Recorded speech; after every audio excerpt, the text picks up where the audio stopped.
Welcome, everybody.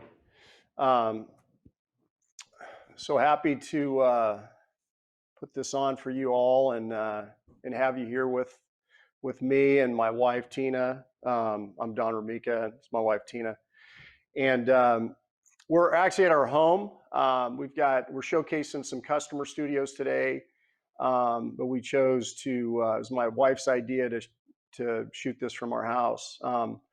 Our keynote speaker, JJ Collier, he actually did this art piece behind us. I'm going to introduce him with a little bit more detail before he does his keynote, but he did this based on learning about us, getting to understand what we're all about, and you're going to see there's a 7 in the art piece. There's a star. There's some colors, and it's very meaningful to us. And JJ is going to talk later about authenticity, agility, and appreciation, and all of us today at this conference. We are all our own authentic, unique, awesome human being. And speaking of who's here today, we have owners, executives, employees, super users, marketing partners. We've got some recruits. We have some interns. We have some friends, and we have a number of goals today. But I think the most important answers that we want to answer in your minds, if you're an existing customer or a prospect, is why change, and why, obviously, to IntelliEvent Lightning. And sometimes customers, they take the partnership for granted, and they lose sight of the fact that we keep working with our partners to make the software better. And what happens is they'll maybe be running the software a few years ago, and then over time it gets better and better, and they're not taking advantage of some of those added value benefits. So, and the third question is, why today? Why change today? And I think, right, especially in 2020, we've had some reasons to pivot and change and do things. And I think we're settling into a 2021 with, I think, some optimistic news, good news. Just from an event standpoint, UK just rolled out the first shots, and vaccine is underway. We'll see how that's executed. But I think most importantly here today is coming together and really giving everybody an update on what we can do as a partner to add value to the folks in this summit. So a couple things related to my wife. She does a lot of things for the company. She runs a property management company. She coaches tennis. She's a teaching tennis pro.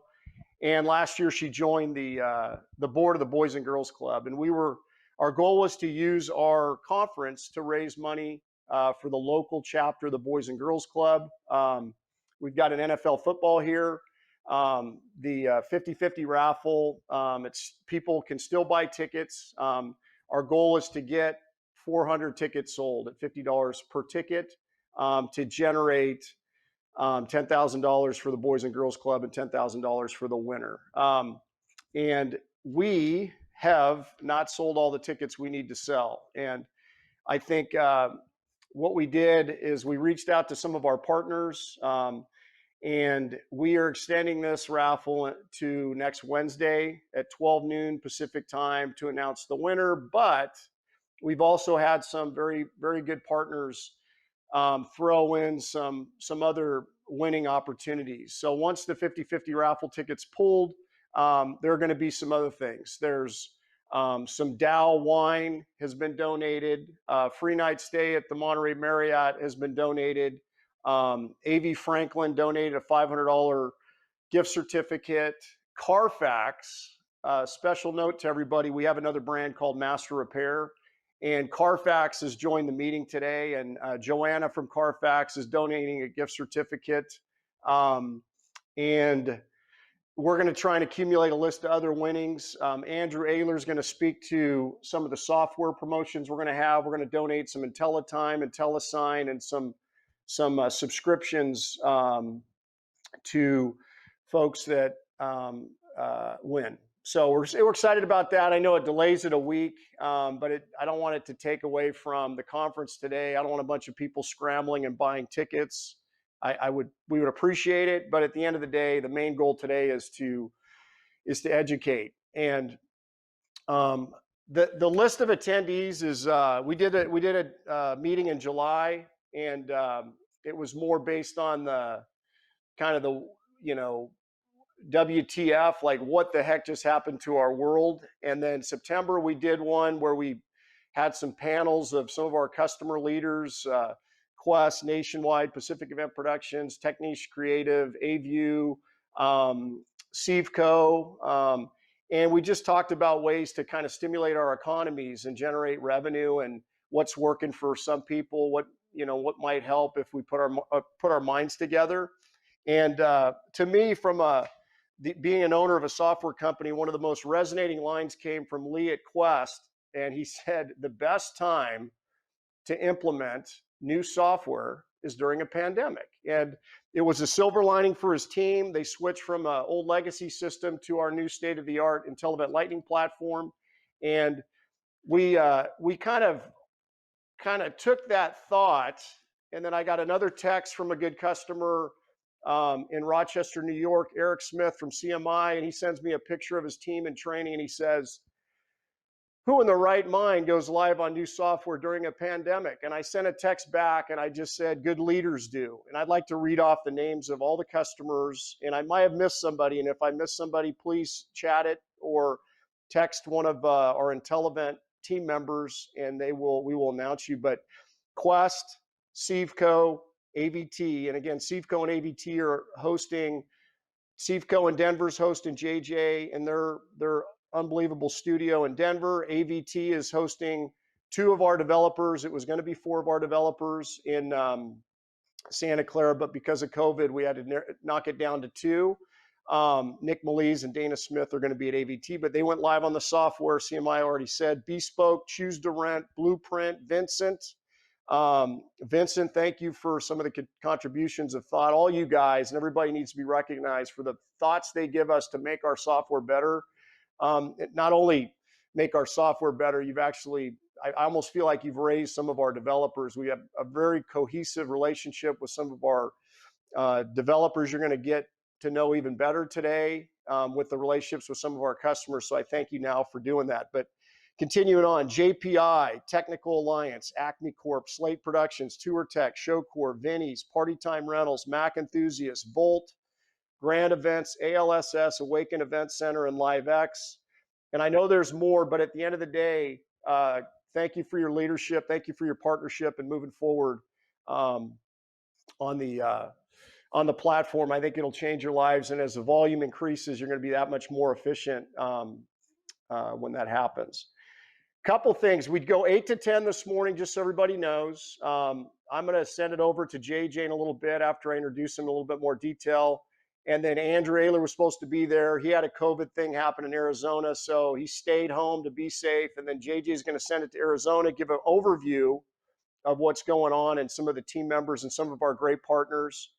And then he's going to send it over to one of the newest members of our team, Ali Sumar in the UK in London, who is going to lead the charge in Europe for us and some of the surrounding countries. And we're super excited about his experience and the value he brings to the company. But he's going to be having a nice conversation with our developers in Santa Clara, and then Kusal and Brock are going to be remote, and they're going to go through kind of what we've been working on in 2020. And I think the key is it's not what they did, it's what we did, right? It's our customers. Some customers have invested money to make the software better because they want to have it now, and we're all going to benefit from that. Some customers, we've got a great group of folks, and we're going to showcase them who show up at our Wednesday focus sessions, who have given us tremendous thoughts, and we just keep making the software better together.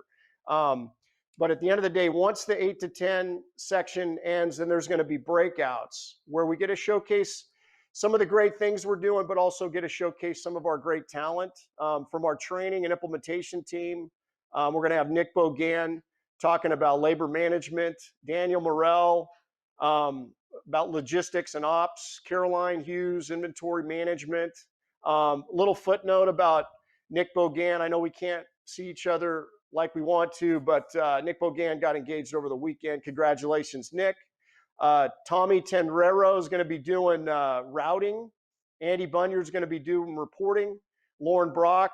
And Lauren Brock, I got to give a shout out to Lauren. She's a nickname in our company, 411. She's been incredible, reaching out to a lot of people, making sure we hit in all of our channels. She worked especially hard with some of the groups such as RSN, the Rental Staging Network, AV Alliance.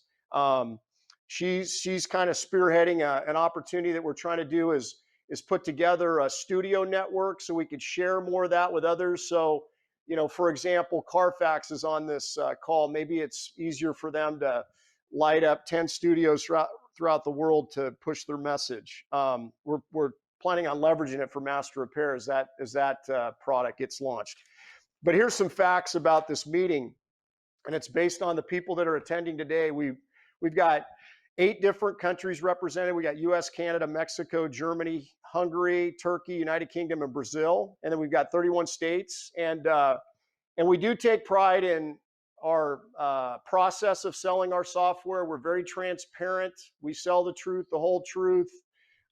It's hard to cover every possible thing in a sales cycle. And if there's any misunderstanding, we'll go out of our way to make sure we meet the commitments that even prospects thought they met. But I will say there's 25 prospects in attendance today. So feel free, prospects, to not only learn from this, learn from the team, but please reach out to our customer base. They're our best salespeople. They just tell you all the real stories. So 2 thoughts that came to mind getting prepared for this meeting came from Sevco in Denver, and it comes to beef jerky. All right. Eric from Sevco mentioned that he really liked the fact that I did a presentation in front of the RSN guys, and I was throwing beef jerky at everybody because I wanted them to understand the real beef about what we've been working on. And today, that's the goal. Just listen, take in some of these thoughts, get inspired by JJ, and then do you, and just become the best employee, owner, marketing partner, whoever you are. Just be your best, and we just want you to succeed as a part of being a part of us. And then I'm just gonna do a little dedication. I might get a little emotion right now. This year, 2020, a lot of things happened. I lost my mom, and she joined my dad. And my dad was a believer in this one line: it's not the number of years you live, it's the number of events you live. And we're dedicated to the event industry. It's in our DNA. But I'm going to tell you another cool line from a customer we lost a little over a year ago. His name is Evan Goldschlag, and we're at a conference in Vegas, and this is a pillow, by the way. And he says, Steve DeVries, the owner of Showcore, comes up and says, "Hey, Don," or he goes, "Hey, Evan, didn't you guys just go live on IntelliEvent Lightning?" And Evan goes, "Yes, we did." And Steve goes, "Well, what was it like?" And Evan said, "It was like waking up to a fresh new pillow." So I just really want to honor those guys. My dad also taught me to dedicate my actions as almost like a prayer. So today's offering is to you all, and then to my parents and Evan and maybe Richard LaRue. But at the end of the day, let's have a great day. Now I'm going to introduce JJ. So JJ, if you guys knew me and you come to our conference in Monterey, you would see that, I'm handing out beef jerky and duct tape and things like that. And it's something that we do at our conference in Monterey. There's a passing of a jacket. It's usually a life jacket. We take people in the ocean and scare them, think they're going to get eaten by sharks, but it's pretty safe. But in this case, I'm going to talk about a jacket that JJ gave me when I first met him. I met him at the Concours d'Elegance in Pebble Beach. It was a car event. It was like a test drive car event put on by Audi. So you could see on this jacket, it has the Audi logo. And then JJ was leading the design team for Spyder, the brand. And you could see the spiders on it. And then you could see Pebble Beach 2013. Well, we built this relationship. They wrapped a car with Spyder decals and stuff on this really awesome Audi. It was an incredible car. We didn't get to test drive that one. I wish we could have taken around the track here at Laguna Seca. But at the end of the day, it led to another event, small event, the Ren Sport reunion here in Monterey. JJ came out from Colorado with his Porsche and a lot of his Porsche friends. And then we had just bought a building in Monterey, and the back has got an event space, and it's got the original Laguna Seca sign. So we parked 2 Porsches, we got some music, and we had a wonderful small event where we made some new connections. We met a lot of his friends, but we got to know JJ better. And then he came to our house and he talked to my wife about this painting behind us. And then he whipped it out because he's such a talented guy. And if you want to learn about authenticity, agility, and appreciation, my wife just said, so again, the number 7, it's got the star in it. What else you want to describe? This is a tennis player serving. Oh, and it's a tennis player serving. I missed the most important part. All right, she's going to beat me up. But the bottom line is... and he made this without ever coming to our house. So I just sent him colors. What are you doing? You need a microphone. Oh. And I said, we like reds, burgundies, and the colors of the house. And I said, stars, tennis player, and 7s. All right. So I think without further ado, we're reporting live here in Monterey. We're going to send it to JJ reporting live at the Sevco studio in Denver. And again, thank you all for being here. I always laugh a little bit when people ask me how I got into design. I grew up in a small ski town in North Carolina, spending hours in my woods dreaming about speed and freedom and destinations. Snowboarding took me to Colorado to ride the Pro Tour. And toward the end of my career, I bought a sewing machine and started dreaming about becoming an apparel designer. My girlfriend thought I was crazy. I did too, but I felt something and wanted to see where it led.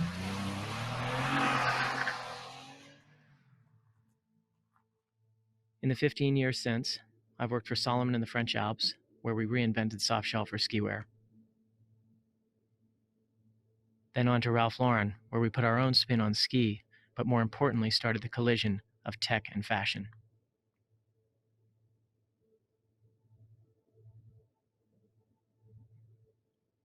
And then on to a very important 5+ years overhauling Spyder.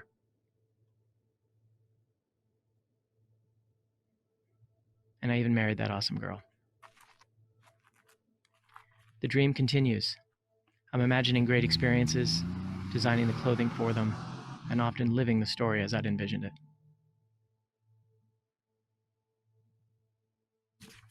Now I'm drafting my next chapter of elevating taste in apparel and continuing the mission of colliding tech and fashion.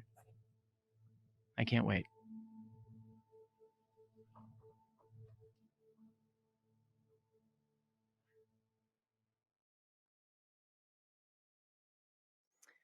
Hey, hello from Denver.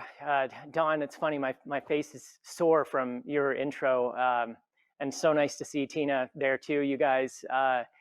Grateful to be here today and grateful for our friendship and just kind of reliving some of those stories. It was just awesome. I can't tell you how grateful I am to have been a part of that time, running around hallowed ground, you know, Laguna Seca, Carmel, like that area, right when I met you and your family. Like that was my first introduction to this place that, you know, really held kind of a special place for me in terms of, you know, the track and those surroundings, and just a beautiful time. And then meeting and running around with the Audi guys and some of the Spyder team and some of the friends of Audi, like what an epic period. So anyway, thank you for the great intro.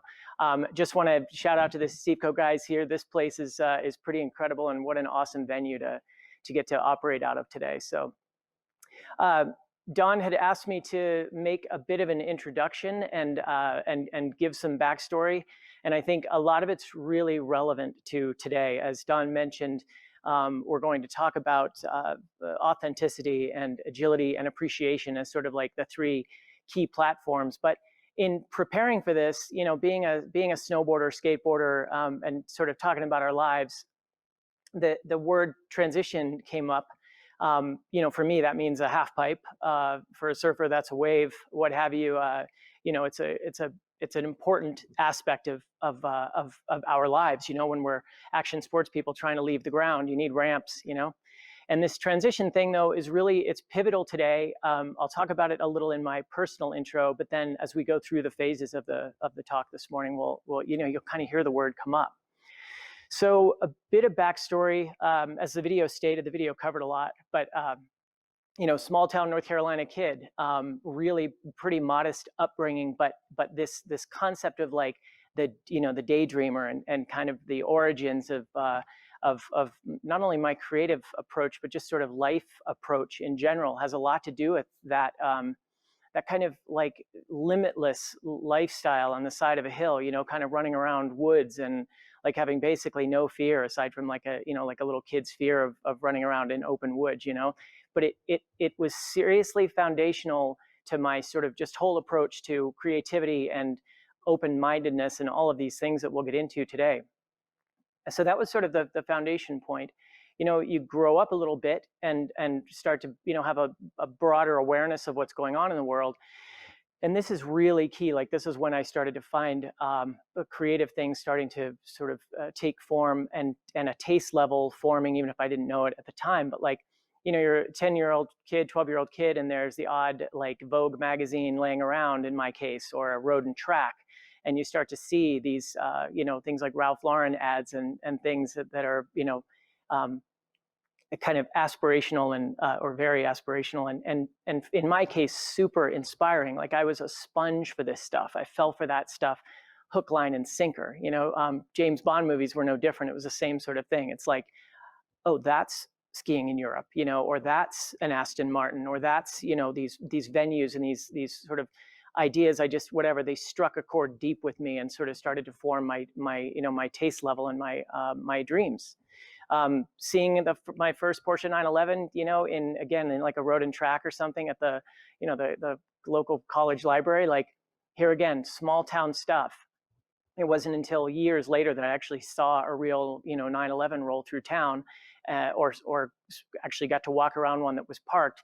And I remember it like it was yesterday. I'm like 10 or 11 years old and massively impacted by this machine, and at the time, I just knew that I liked it. I couldn't tell you why, but I knew that I liked a Porsche 911 more than a Ferrari or a Corvette or whatever. And so these things, like, there were seriously design applicable sort of fundamental ideas that were starting to take shape at a very young age. So the key sort of transition here was into athletics. So we didn't have skate parks. This is a long time ago. Didn't have skate parks. Didn't have waves in the mountains of North Carolina. What my little town had was some pretty sweet little ski resorts that kind of opened the door to possibility in a way that my town really hadn't offered yet. I mentioned James Bond earlier in the opening of A View to a Kill. You guys might remember kind of a funny scene where a snowmobile blows up and Bond grabs the front skid, slaps it on his feet and takes off down the mountain. Kind of a funny, sort of a funny scene, but for me, the first time I'd seen live action snowboarding. And so these moves, the interaction with the snow and just this whole balance thing, I was like, that just immediately struck a chord. I was like, I want to do that. I really think I can do that. And turned out to be the case. We got some snowboards, right as the sport was coming on. Rode my little, icy snowblowers in my face, mogul covered mountains in North Carolina, and got pretty good. Started to think I might have this figured out. The short version is we talked my dad into driving us to Vermont to the Snowboard US Open at Stratton. And in 1988, I won the Junior Moguls. So people up, nobody really knew we even had ski resorts in North Carolina. So for me to show up and as a 16-year-old and beat the kids from California, Colorado, Oregon, all the places I dreamed of riding, was pretty unbelievable. So in terms of like believing dreams, the idea that I would go up there and win, I hadn't dreamt of, or at least I don't recall. But I got up there and won. and left Stratton with a Burton sponsorship and an Oakley sponsorship for the following year. I mean, it was unbelievable, for a teenager and a young kid with big dreams. Anyway, so that turned out to be a big part of my life. So for the following 10 years, essentially, I graduated from high school, moved to Colorado, and continued to win amateur overall tours, and then go on to ride the Pro Tour. I podiumed at the U.S. Open a couple more times. I finished very highly on the Pro Tour my last couple of years. But when you're 27 and you're losing to 16-year-olds and 7-year-olds, like the writing's on the wall. You've got to sort of make another move. And right toward the end of my snowboarding career is when I bought my first sewing machine and started trying to actively transition from athlete to designer, which seemed a bit of a stretch. Fashion design for me seemed like Formula One racing or something. It seemed like one of these things you'd essentially have to be born into, and have all sorts of formal training, and I just assumed big design schools and all of the stuff that that you would assume you need for any successful career. But here I am, 27 years old or so, and thought about going back to school, attempted to go back to school briefly, but in the end just sort of dropped everything I was doing and decided to build a collection. I've got a little home sewing machine. I'm self-taught. Like, it was kind of a crazy idea to just up and decide I'm going to have a fashion show and launch a small brand, and I'll just make one-off things. But the key thing, though, was this idea of being able to make the move from athlete to designer. I mentioned my wife, Shannon, in the video. It's like I'd already met the girl of my dreams. I'm in my late 20s. There was something big had to happen, and I wouldn't say I was desperate, but I was definitely acutely focused on success. So had the fashion show. The fashion show worked very well. Built 35 styles, got 14 friends to be models. Like, it was crazy. I did a nightclub. It was great. It was it's a really fantastic memory of mine of a win. And so the next day I was open for business. And as far as I was concerned, the next day I had made the transition from athlete to designer. And that was really, really important to me to have made this move, as crazy as it sounded to all of us, like buying a sewing machine, so analog, So long story short, I did this work for about a year. I was making one-off garments for people on my sewing machine. Quite frankly, I was learning a lot as I was going. In the history of fake it till you make it, I was, I had a really clear sense of what it was I was supposed to be doing and how to do things, I should say, also. But I was learning a lot. I was finishing up a woman's wedding dress. I had done all the bridesmaids' dresses as well. Talk about like a terrifying project to take on. But I was succeeding. I was showing people. I was able to sit down with people, draw a picture of what I believed they would look like in this thing that they were asking for, or the thing that I was proposing, and they could see it, and I could sell it. I could pitch that. I could help them understand what they were going to look like, and they were. I had customers. It was amazing. But a wedding dress, like, that was a little crazy. But in fact, I just spoke to that woman the other day, and she sent me some pictures, and she's still so grateful for that whole experience, of having worked with me when I was just like this wide-eyed, kid in my 20s, all trying to make my way. So I was finishing up that dress and got a call from Solomon, from a guy based in Boulder, a Swiss-German guy in Boulder. Any of you who are skiers or outdoor people know the brand. Super innovative. They've always been, whenever they do something, they do it to have a sort of a paradigm shift, whether it's the rear entry boot in the 80s, the monocoque ski in the 90s. Back when they were talking to me, they knew they needed to be in soft goods apparel, to be a fully rounded brand. They felt like they had to be there, and they hadn't kind of been able to find the DNA, like the hook, like their reason to be. Market's crowded, don't show up. They were smart. Don't show up unless you've got a new idea and a reason to be. It's sort of my whole platform still.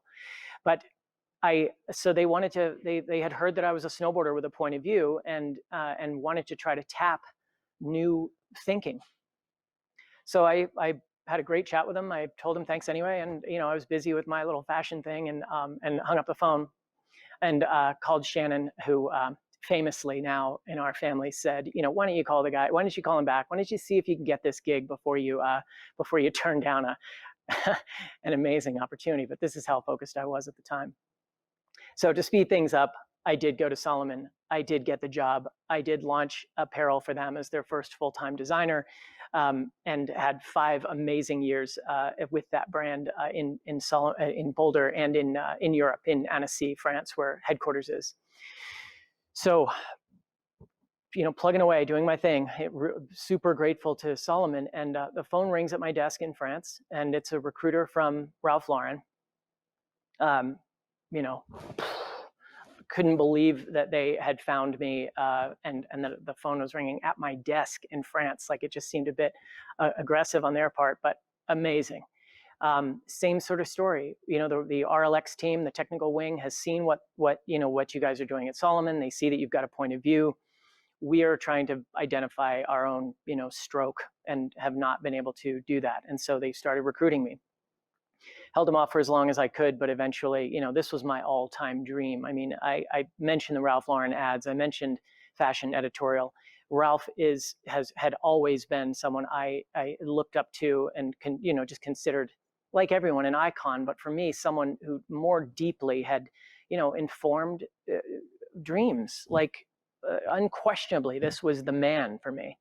And so here I was, like, being recruited to go work at Polo. Like, it was unbelievable. Sorry, I could go on and on about this.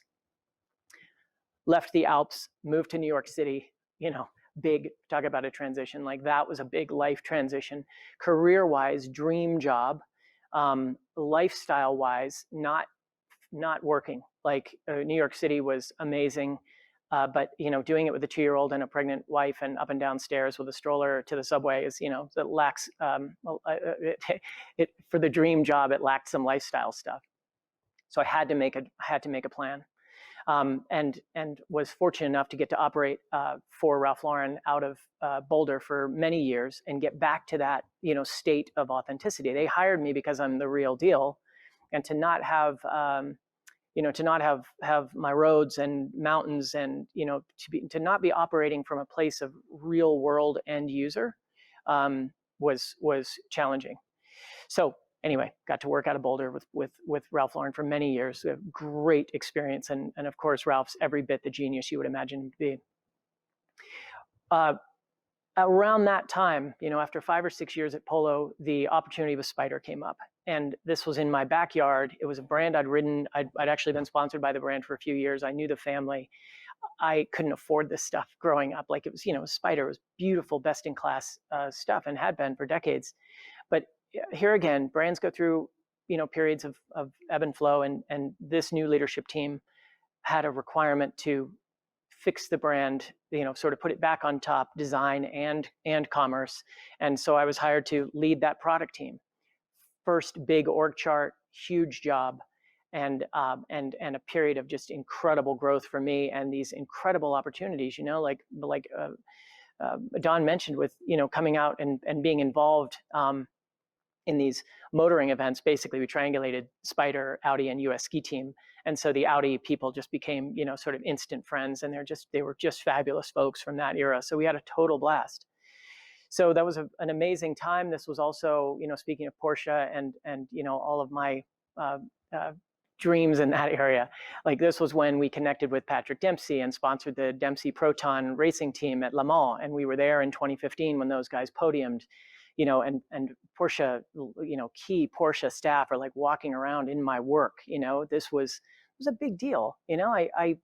Part of me, that boy is still alive and well, and that's so these things, some of these things that happen, and you work your tail off for hours making these things happen, and then when they happen, sometimes it's like, wow, how am I here? How did this ever happen? So anyway, the last 5 years post Spyder have been extremely meaningful in that you look at this trajectory of like Salomon, Ralph Lauren, Spyder, like, what's the next thing? It has to be a big brand.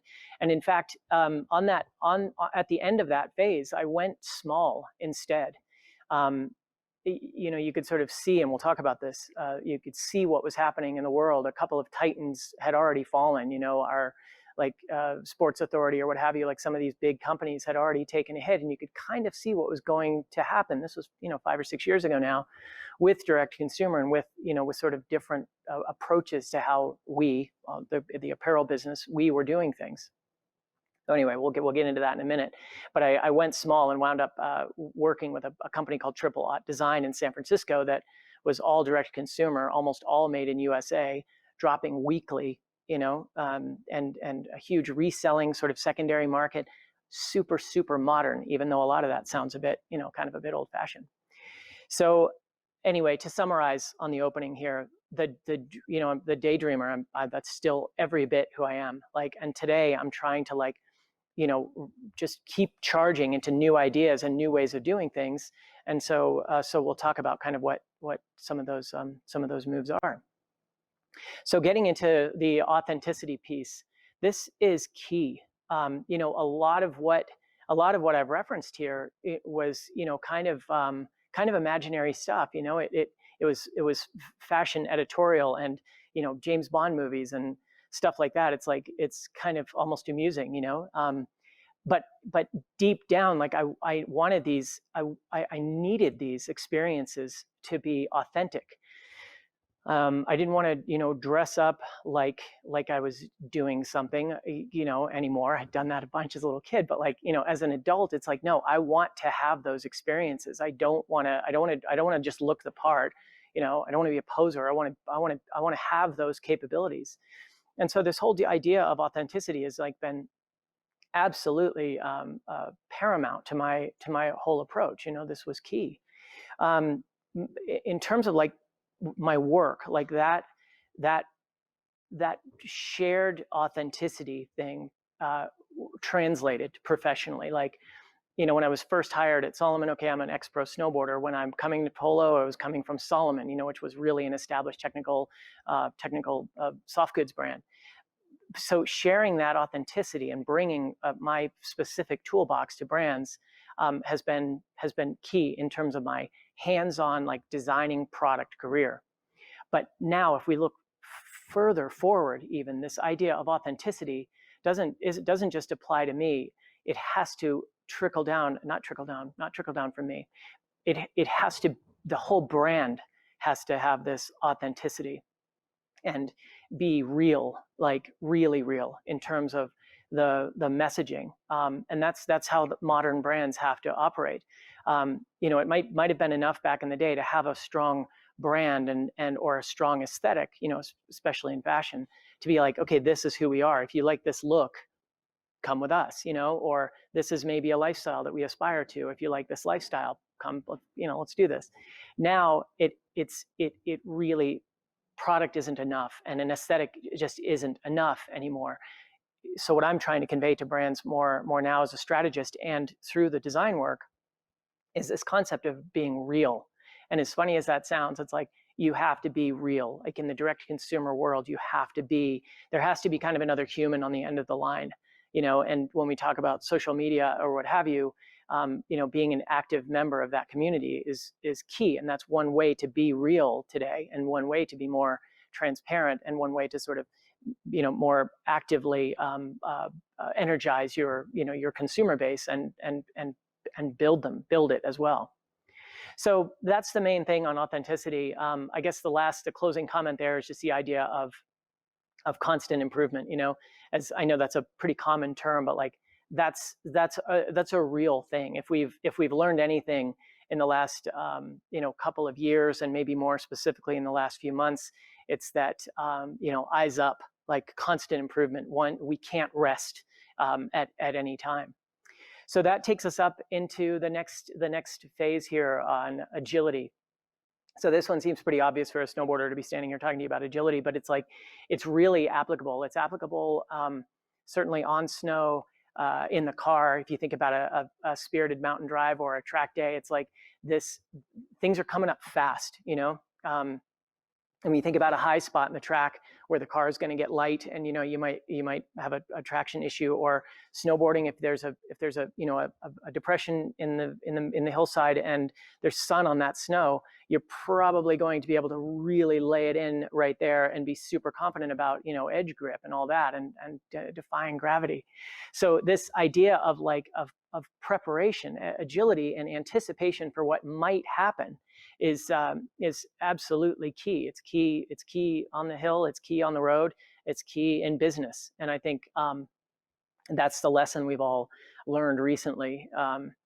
In my business, it's been a bit of a house of cards. There was a long time there where the old model just seemed to be chugging away, working, and those of us on the inside knew how much it sort of was challenged.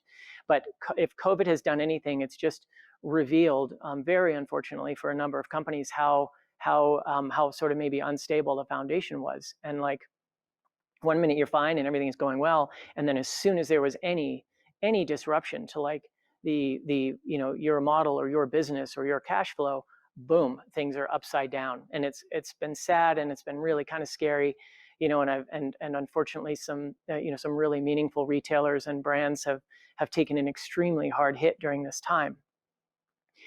Some of us saw that coming. Like I said, like there was certainly a period here where it's like, okay, things are changing. Like, it's pretty obvious that there are things about the way we were doing business that are going to change. They're going to impact us, and they're going to be hard. And that's what a number of brands are facing now, large and small. Like, it's for years, many a brand has had a website, right? For years, many brands have had e-com. For not very many years, brands have had a holistic approach to the new model, and have been able to actively engage their consumers, and have been able to actively keep online and mobile e-com businesses super fresh and compelling. Like, that's not the same as just having a website. That's not the same as just having a store. Like, these are times of immense change. And what's so cool about some of these smaller brands, like I mentioned, Triple Aught, like, they're not beholden to any of the old rules. They don't have to think about traditional delivery cadence. They don't have to deal with historical timelines for overseas manufacturing or what have you. They just don't have to play by the same rules. And so they're super agile, they're nimble, and even if they're not eating a lot of even if they're not eating the bottom line or coming in with big volume yet, what they are doing is capturing imagination, capturing mind space, and like, they've genuinely figured out how to do business in a new way. And it's super compelling and interesting. And I can tell you, being on the inside, like, going from having two big deliveries, historical fashion deliveries in the fall and the spring, even though there are smaller deliveries within, this is totally different. Like, to design a product through the design phase, drop it on Friday, and essentially by the following Friday have feedback, real-time feedback, public feedback, not just feedback, but like out in the world. Here's how I like these pants. Like, that was an insane transition for me from wholesale and working 2 years out, and you can imagine how long it is before you get feedback, if you ever get feedback. Oversimplifying, but you get what I mean. To super public feedback on social media, on basically everything you design. It was really, really interesting, but it's the world we live in, and you guys have all seen it, from the Outdoor Voices to the Allbirds to the Triple Aught designs like Warby Parker. You've seen this model change where it's like people broke the rules, and it's really working. So for those of us inside, this here again, some of us were ahead of it, some are playing catch up. The transition away from check out this cool jacket and how different it is from last year's jacket to, no, here's why we're in business. Here's how we do our business, and maybe who is involved in it, and who actually made your product. And then more the what. I mean, there is a lot of good what out there. There's a lot of good product. You do a dark room Pepsi challenge on a couple of jackets. One's expensive, one's cheap. Boy, it would take some pretty expert fingers to tell the difference sometimes. So it can't just be product anymore. You've got to engage. So that's the key story there. It's like, it's a totally different playing field now. and you have to be an active participant. So on closing on agility, my favorite thing still is to find, that perfect carve or what have you, or the perfect turn. And it all depends on anticipating what surface conditions are going to be like. And it's as real here as anywhere. So appreciation. So this is really a key, because I'm nearly 50 years old. You go through these periods where you're like, oh, I've peaked, and it's so funny. It's so ridiculous a concept. It's like I feel like things are just getting started, despite all the challenges. So on the topic of appreciation, it's multifaceted. First of all, I'm so grateful for as maybe as hard as I've been on the apparel industry for the last 20 minutes. It's an amazing thing that we do, and I'm so grateful for having had this opportunity to like design this beautiful product, work with these amazing people over the years, and then speaking of feedback, have a customer from Spider or Polo or certainly Triple Aught Design. If I'll meet them and somehow the topic comes up, I'm so grateful for them being so grateful for their product. I mean, to have built something that is lasting and super high quality, and somebody puts it on and they kind of become somebody else a little bit, like for a day on the mountain or a day in the backcountry. It's amazing. Like what a cool experience. And yet I know that there are things about the way we've been doing it that could use improvement. And so in recognizing that, and in, like I said, having had the opportunity to work with wonderful people over the years, I'm continuing to try to pay that forward and to try to like really drive the opportunities for people to experience what I've experienced in this great industry, but to do it in a different way. And so that tends to be the message. It's like, listen, this whole thing just changed. A lot of the historical stuff is going to continue to matter. A lot of it won't. What matters is how we operate going forward, And so like that whole concept of creating opportunities and pushing positivity and reinforcing opportunities and like keeping people dreaming is that's absolutely the main thing. So I'm sort of formalizing that mentorship, whereas historically I've done it, just done it to pay it forward, because I was given great opportunities. So I love seeing it happen for others. So the last thing here is, I've been, as I stated, I've been a very busy, a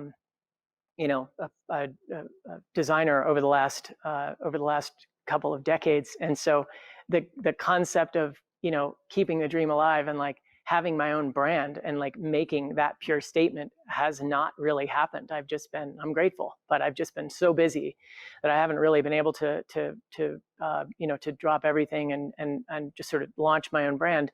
So I'm doing that now, like as part of this whole next phase of life. I'm not going to be Ralph Lauren. Those dreams have changed. Like the world has changed.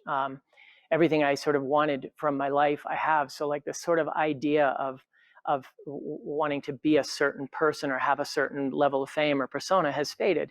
It's more like, nope, let's focus on what matters, in terms of like I said, authentic experience, living where you want to live, family, friends, like the richness of life is where I've, sort of matured into focusing on. But this idea of like own brand and think of it, as my own business, like I've just been talking about, who are you? Like what statement are you making? What do you stand for? Like, what do you believe in? And I think I use the being busy excuse, but I think part of me has not launched my own brand historically because I just didn't feel I'd found the thing yet. Like just going out with another cool jacket with my name on it wasn't going to be enough. Like there had to be like a genuinely authentic reason to like bring more stuff into the world, because that's something you can imagine today we're extremely conscious about as a sustainability play.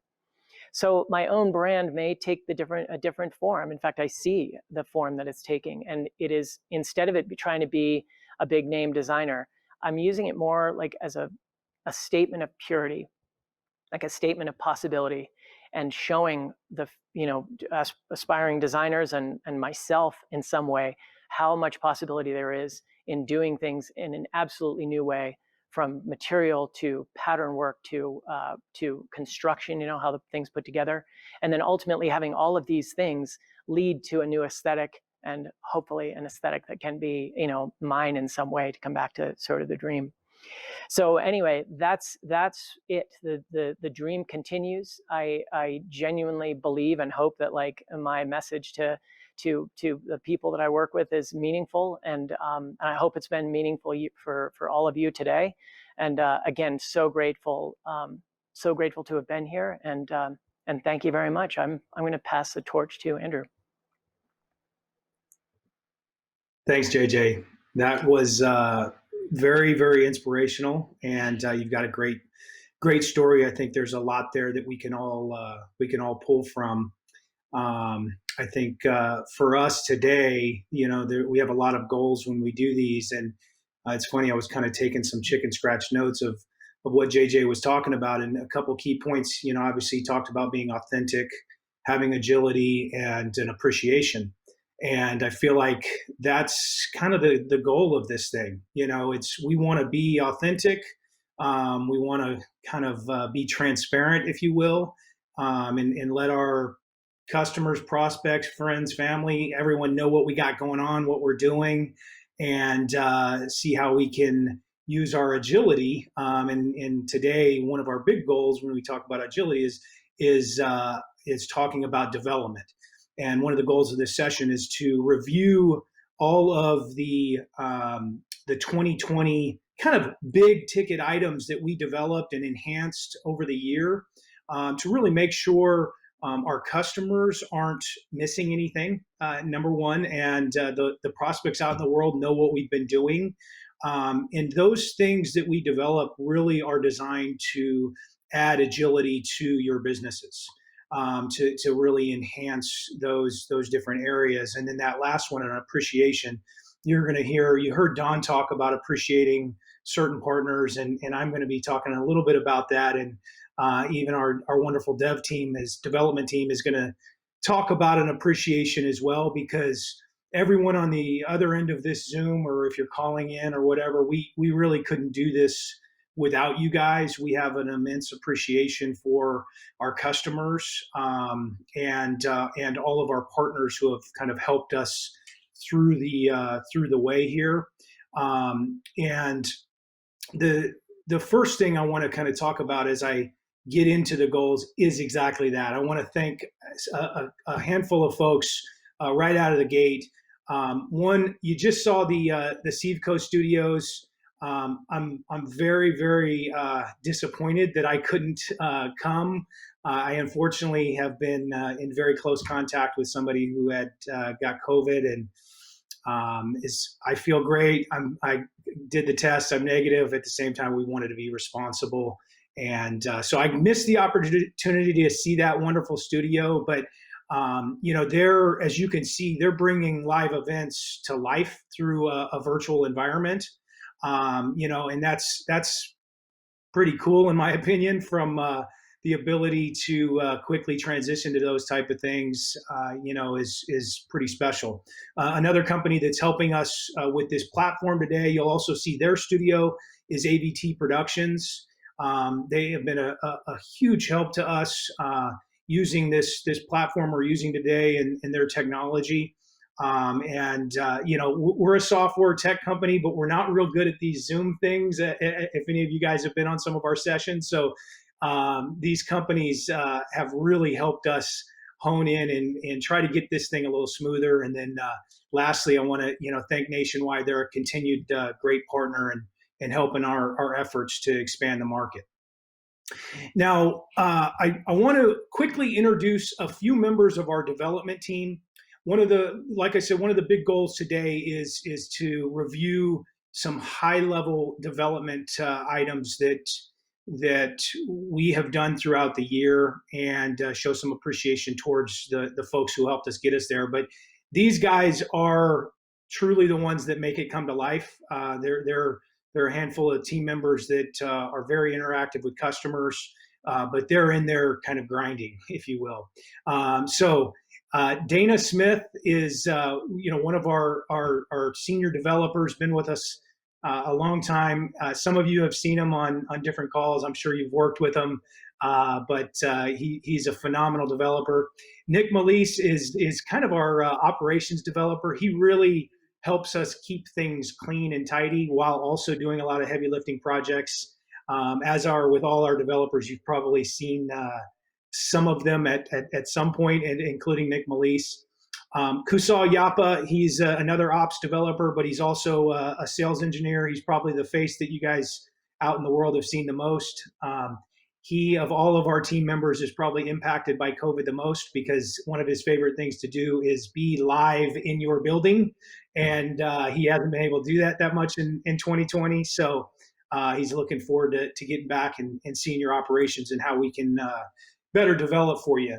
And then Brock D'Amico is with us as well. He's a full stack developer. He's probably, with all due respect to some of our other development team members, he's one of the more creative minds I feel like we have. He brings a lot of app ability and some new wave ability to our dev team to, again, continue to make us a little bit more agile.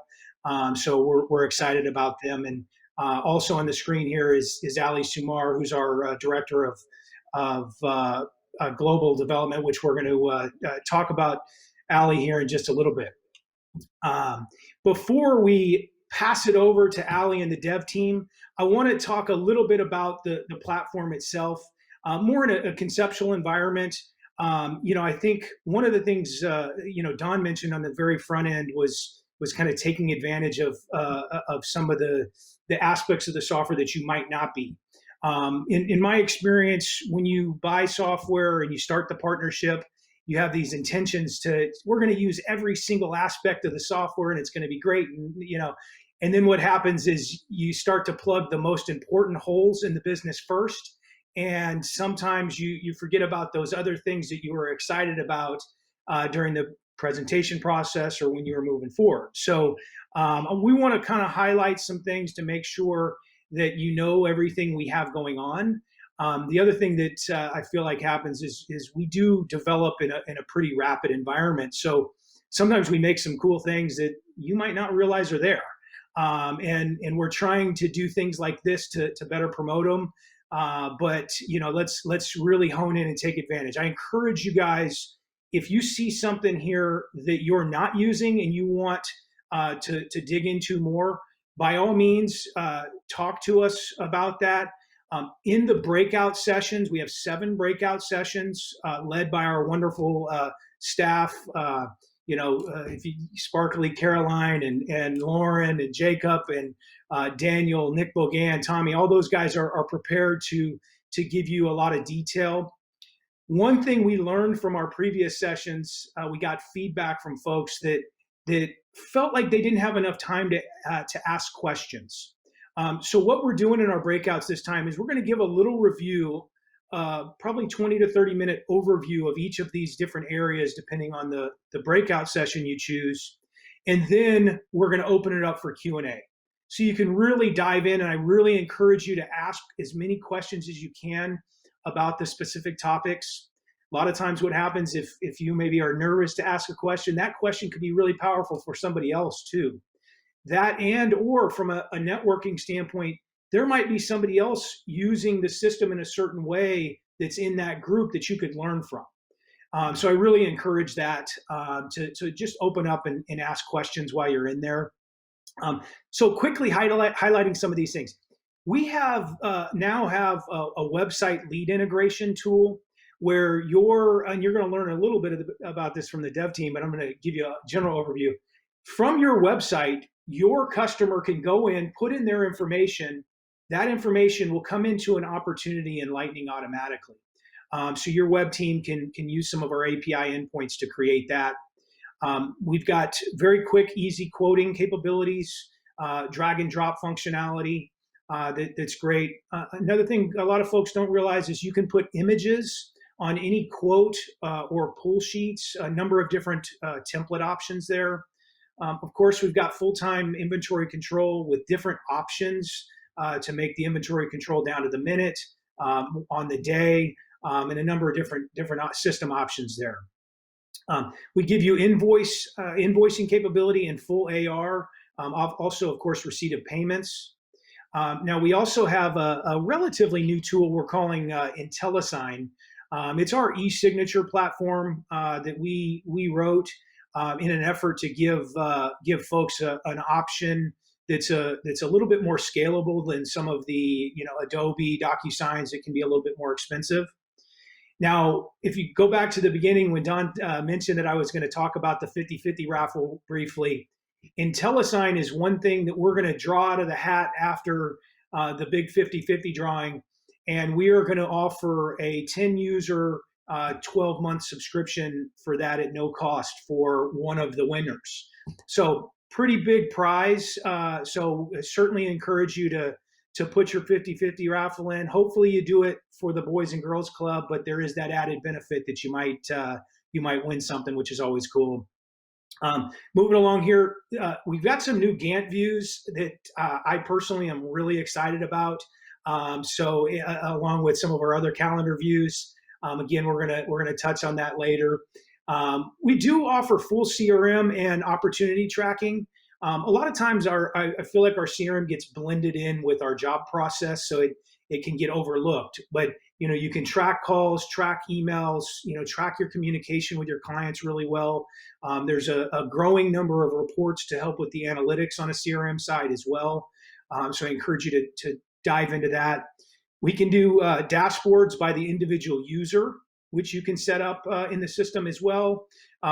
We've got multiple customizable templates. So whether that's your purchase orders, your proposals, your invoicing, those can be relatively customized, some of them fully customized depending on the template choice. We have a global labor scheduling option to give you real-time availability of your staff. We've got literally hundreds of reports, with each report having different filter options in them to hopefully give you, all of your reporting needs. We've got a great routing module, which is growing as well, that gives you not only real-time availability of your drivers and loaders, but also real-time availability now of your trucks. So it'll give you that. Then we've got a full operations and logistics module so that you can scan gear in and out, track logistical movement, and anything of that nature within your operational tab. So we also offer a number of integrations. We have an API to send and sync information depending on what you need there. However, we have some integrations that are out of the box and they're growing. So if you haven't looked at them, I encourage you to kind of look at them again. A couple I want to point out. One is Lasso. Lasso's joining us today. They've got a great labor tool. We give you the ability to sync that labor over to Lasso, so there's limited duplicate entry of information. Amelia is kind enough to join us today, and she will be in the labor session breakout a little later today. So definitely go in there, and she's going to help give a little overview along with Nick Bogan, and she'll be available to answer questions on that integration also. 360 Payments is our payment processing integrator. They've been a great partner. We were looking for a credit card partner out there that wasn't like a lot of the credit card partners out there that just try to constantly gouge you and give you horrible support. These guys have been great to work with. They will be in the quoting session as well from a breakout standpoint, so we can show you that integration, the ability to quickly send your clients a link so that they can securely post a payment that re-enters into IntelliEvent is a strength. Some other ones quickly on here. Descartes is a tool to help you integrate with logistics and warehousing. Avalara is a tax verification company that we integrate with. Transaction Pro it's a new tool that we're working with to really tighten up our sync to QuickBooks. It's a third-party integration tool that allows us to send AR and AP information over, and it's giving us a lot more capabilities. And then lastly, we do integrate with Google Calendar as well, and you can set that up. So I mentioned Ali before. Ali's going to kind of moderate the development process, but we call this the IntelliEvent Global Summit, and one of the reasons for that is we recently brought on Ali Sumar, who comes with 18 years of experience working as operations director at Blitz. He has just an absolute wealth of knowledge when it comes to other competitive software solutions, which always gives us a little bit of an edge. We are extremely excited about him. He's based in London.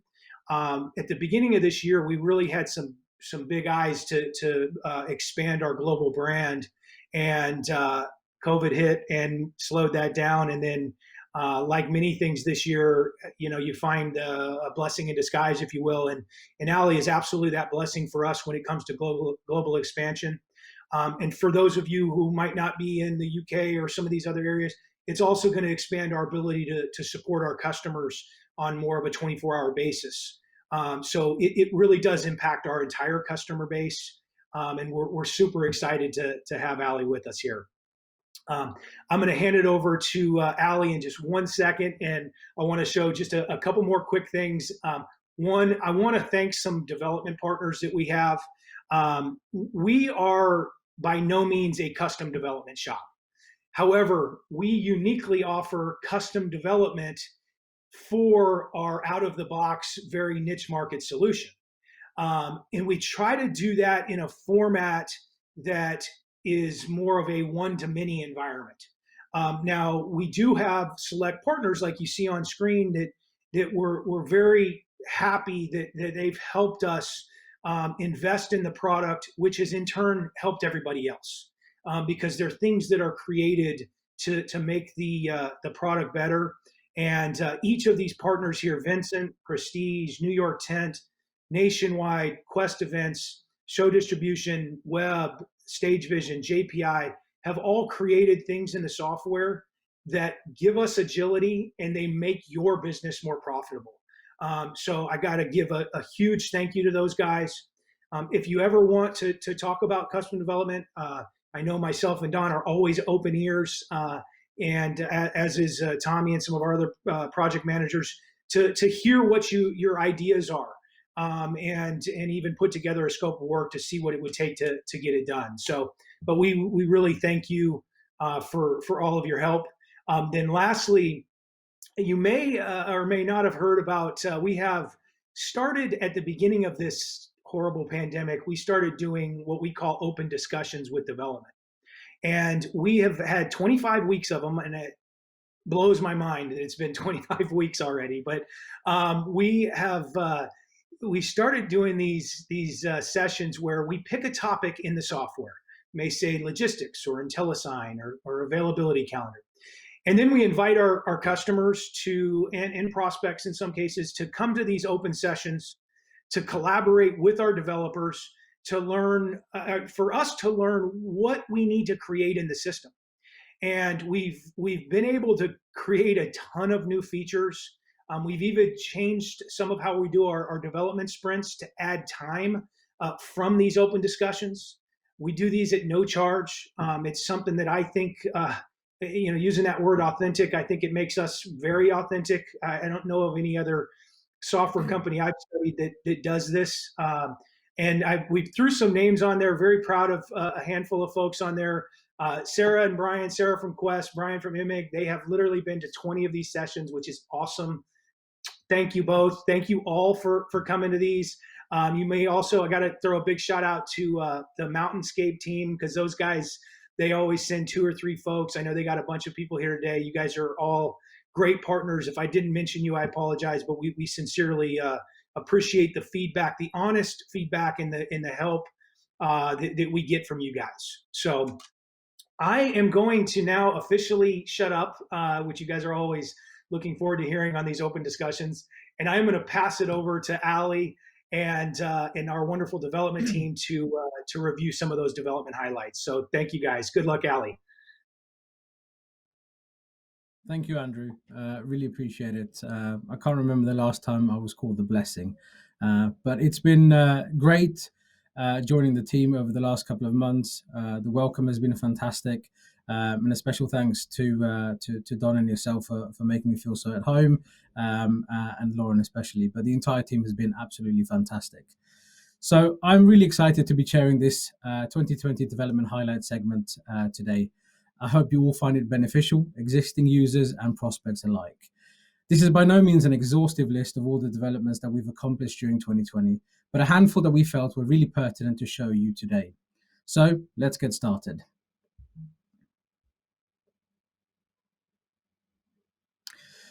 And the way I want to try and run through this is give you a bit of an overview. As Andrew mentioned, I've been in the industry for quite a number of years, and it's been a lot of fun, but also very painful at times. And we've all been there when kit's running low and you need to find a trusted vendor to sub-rent a piece of equipment from, and as always, you needed it yesterday. Or you want to try and help a colleague who comes and asks you if you remember which vendor has a 4-way or an 8-way HDMI DA. This is where the power of vendor catalog really comes into its own. On screen, I'm joined by Dana, who will run through this. So Dana, could you tell us what vendor catalog functionality is and how it really saves us some time? Right.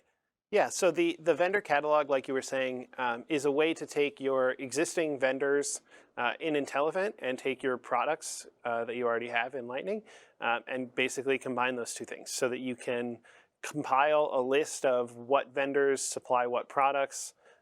If you need to check what type of goods a certain vendor has, or you need to check where you can buy a certain product, this allows you to do that. And the way that you can do that is by collecting that catalog, using that catalog when you're creating POs, or using the catalog when you're getting ready to send out a PO to make sure that everything lines up. So to start looking at that, what we're looking at here is the vendor catalog editor. So to get to this, you would go to your vendor page. In the toolbar, there's a button for vendor catalog. That'll take you to this page. As you can see, this is a grid of all the products that this vendor supplies for you. You can see the part number and product name that that vendor uses. You can see the cost that that vendor is providing you with, the order quantity, and then also you have the ability to put in minimum and maximum order amounts if there are restrictions from that vendor. This is an editable grid, so if you need to make any changes to this, you can do it very quickly from inside the grid. As you can see, you can also remove products from this catalog if the vendor no longer supplies certain items. And then adding products using the options at the top of the grid. You can add by designation, category, group, and all those things. Once you've added products to your vendor's catalog, you can go to the product page as well. As you can see, we're looking at the master record for a certain product. And in the bottom toolbar section, there's a vendor catalog option now. This will show you all of the vendors that supply that item. So like Ali was saying, somebody says, hey, where do we buy that item? You go to you pull up the item, pull up the vendor catalog, and it'll tell you, these are vendors that supply the item. This is the price that each of those vendors is offering the item for.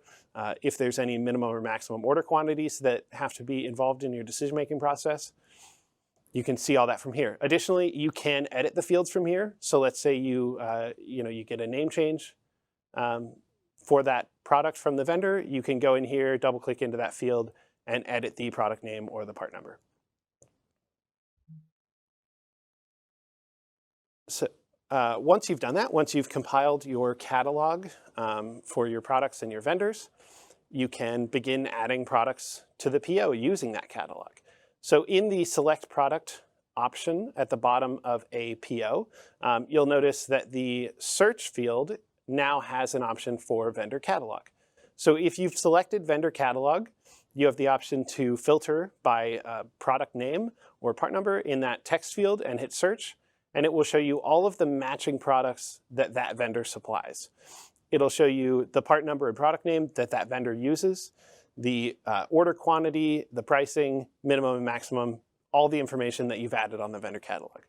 When you go to add to the PO from this grid, it will verify using your minimum and maximum order quantity, and it'll automatically use the correct pricing. That way you know that everything is lined up and square.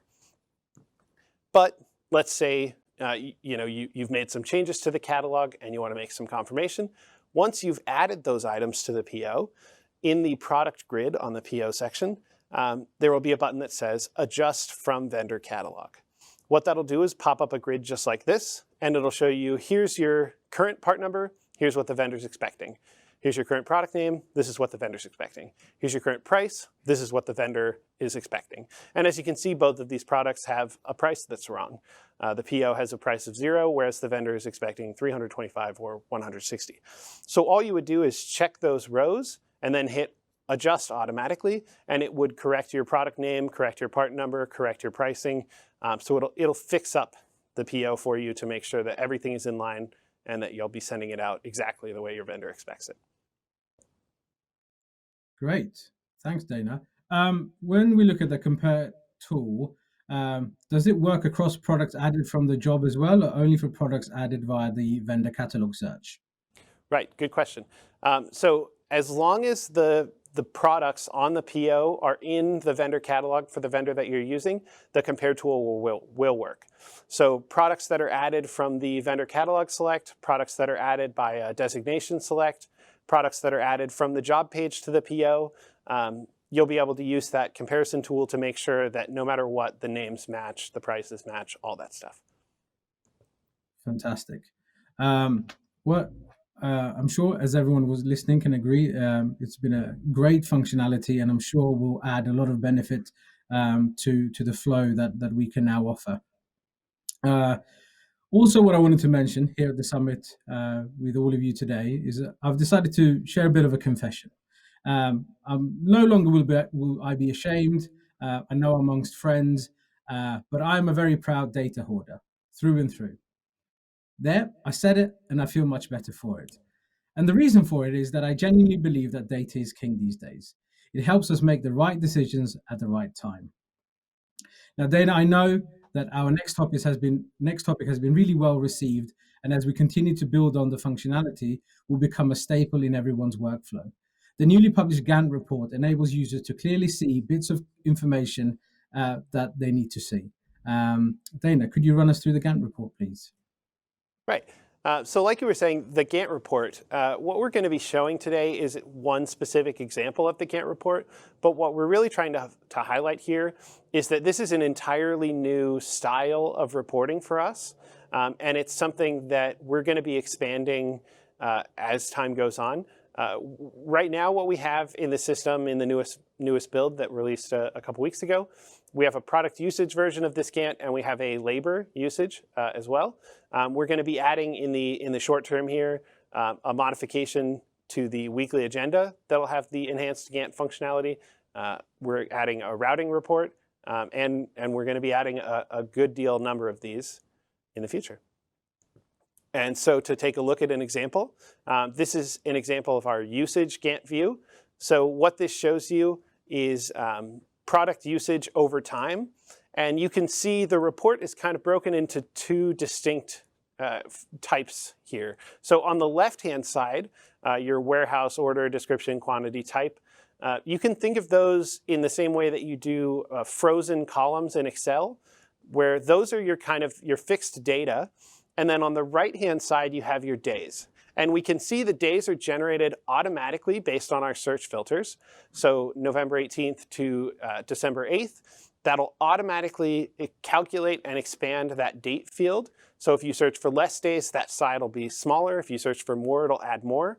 And that right-hand side, you can scroll left or right freely without changing the position of the frozen left-hand columns to make your view a little better. Some other things I'd like to point out in here is that you have the option to change your display type between hour, day, and month. So let's say you're trying to look at a 2-day period and get really granular, you can put it to hour. If you're trying to look at kind of a whole year and just see where your usage is on a monthly basis, you can put it to month and really change the view that you're looking at here. The other thing you can do is you can change the way that it's grouped. So this current example is grouped by product. But you can see that most of the products are on the same job. So if you would like, using the group by tool in the top left, you could change whether it's grouped by the job number, the product, the designation. We have a number of different options, and for different versions of this report, labor, routing, whatever. you'll have different options of how you group the report in order to kind of change the way the report looks. The other thing you'll notice is we have totals running across the bottom to show usage by time period, in this case, day. We also have totals along the right-hand side to show a total of per product, so you can see the utilization of that product over the entire time period. Great. Yeah. And I think just because this is fairly new, just so for those of you who don't know, you can find this report under the report section and then to inventory, summary report, and I believe it's option number 4. And before we move on, Dana, could I ask, are there any specific color codes or a key that we need to be aware of? Obviously, we see a number of colors on the screen, as well as some of the bottom rows. We only see a small color indicator. What does that tell us? Right. So right now, the colors are chosen randomly by the report from a selection of colors that we've given it. But that is actually one of the next items on our list for expansion and kind of upgrades on this report. Good that you mention it. Andrew was talking about the open discussions that we do on a bi-weekly basis. The next open discussion, which is next Wednesday, we're actually focusing on these Gantt views, and what we're looking for is kind of a discussion on how we should be handling color. We could keep it random. We could have it tell you information like color by job status or color by job type, talent type, things like that. So that's definitely an area that we're looking to enhance and kind of upgrade. With regard to the size of the bars, so what those are showing is the length of the period. So what you can see, like the two examples, the second and third line from the bottom, they look quite a bit shorter. So what that's telling you is that it starts in the beginning of that period and it ends before the end of that period. So in this example, based on that being on the 19th, that probably tells you that it starts at midnight and goes until sometime in the early morning. If you hovered over that line, you'd get the full detail on the start and end time. But similarly, let's say a job starts at noon, the bar will start halfway through that column for the 19th. The other thing while we're looking at it, you can notice some of them have rounded edges to the bars, and some of them have a square kind of hard edge to the bar. So what that indicates, the rounded edge means it's a natural stop to the event. So if it's rounded on both sides, that means you can see the full event in your search window. If it has the hard edges, that means it continues off of the calendar. So in this example, that job 241377 starts sometime before the 17th and it ends sometime after the 8th. We can tell that because both sides have hard edges. Great. That's really helpful. And you mentioned that we're going through this particular module next Wednesday. So if everyone who's interested, great, fantastic. In addition to being a data hoarder, I also spend a lot of my spare time learning about and implementing optimization, standardization, and automation in my life. Believe it or not, this haircut is actually an efficiency strategy and a template I implemented many years ago. It saves both time and money, which brings us to the next topic. Templates within any organization ensures that we focus on what we're doing rather than the how. It also ensures consistency, which is a key deliverable for all of our clients. Which is also why our favorites function is also loved by so many. However, today, I'd like to discuss this email template functionality that's been developed. It's a really efficient way to standardize communication to your client, regardless of who sends that information. So Dana, I'm not quite done with you yet, but could you please run through this functionality with us? Yeah, sure. So the email template is basically an expansion and an upgrade on our user email body that we have currently. But what this allows you to do is set some communication standards within your company, as you were talking about, making sure that your communication is all in alignment and that everybody's using the same terminology and things like that. So what we'll go into in just a second is you can now set up default email templates. You can create as many of them as you want. And what they are is standard across your organization. And so what we're taking a look at here is that you can create as many of these as you'd like. As I said, all you need is the name of your template, a sort order to affect the order they appear in the grid in the dropdown, and then you can create whatever template you're looking for. So this is just a generic thank you for somebody who completed an event with you recently. You can type in whatever formatting and text you'd like. You can use short codes, just like on templates or the current email body. A list of the available short codes is on the right-hand side, as well as a description with what those short codes will do. And so once you've set up this template and you're happy with your messaging that you're trying to get across here, all you'd have to do is go to the job email page. You'll notice in the middle of the screen there's a new option for email template and a new button for update with email template.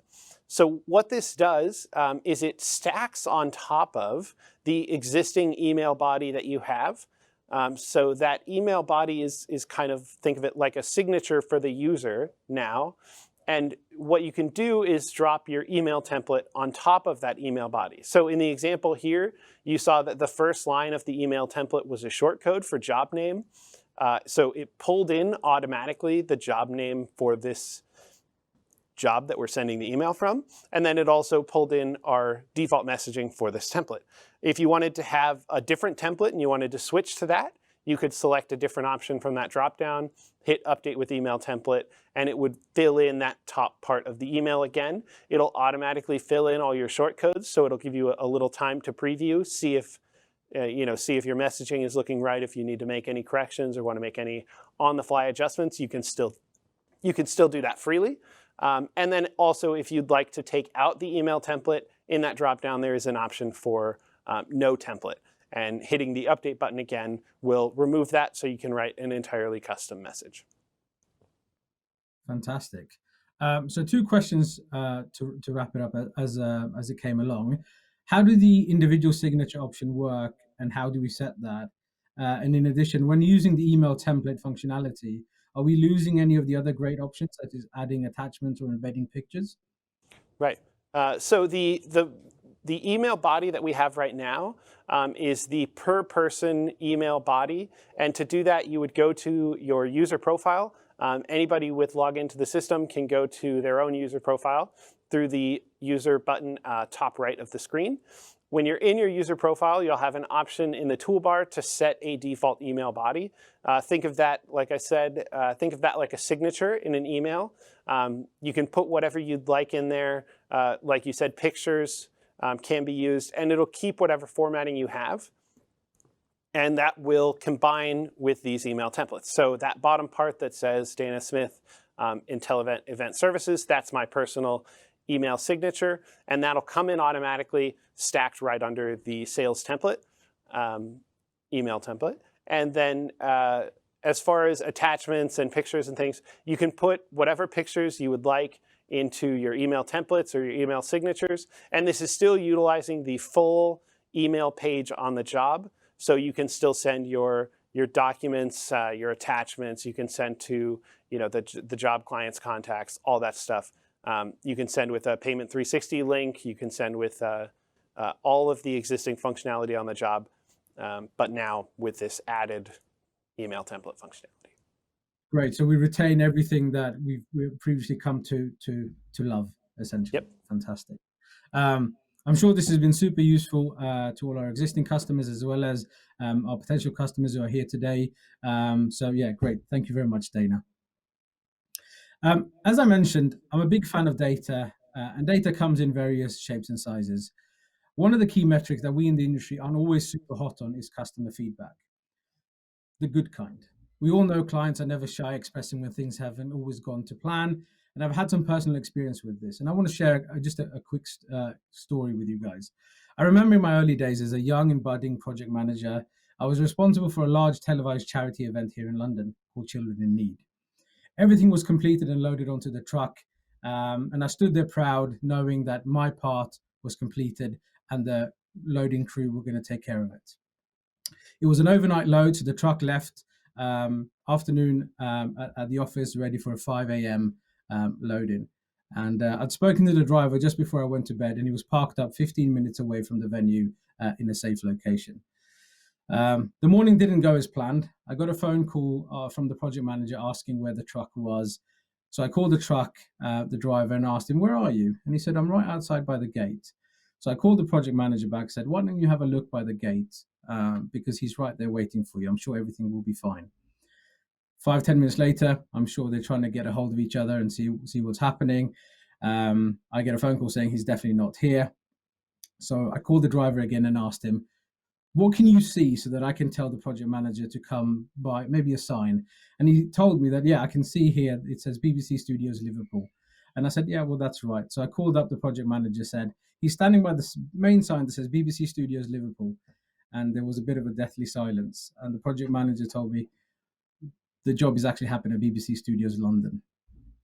So I'll leave it there, but rest assured, we didn't need to ask the client for feedback on that particular occasion. But what if we want to? Aren't we always trying to find testimonials to use for websites, social media, in addition to knowing that the client is happy? This is where our recently introduced client service system comes to life. And I'd like to introduce Brock, who will run us through this. Brock, could you please provide an overview of our survey system, please? Thanks, sure, yep. So using the client survey system, we'll see how you can configure your own custom survey for your clients to take. We'll also see how you'll be able to send out surveys and see the status of those surveys on any specific job. And we'll also be taking a look at a global report we have that you can search for your surveys that you've sent out across your whole system. All right, so this first screen that you see is the survey configuration screen. In order to get there, you'll go to System Options and then Client Survey Configuration. So here you'll see there's two types, radio and text. We have the question that will appear for your client, the status, whether it's active or not active, and then the sort order, which will determine the order in which your client will fill them out.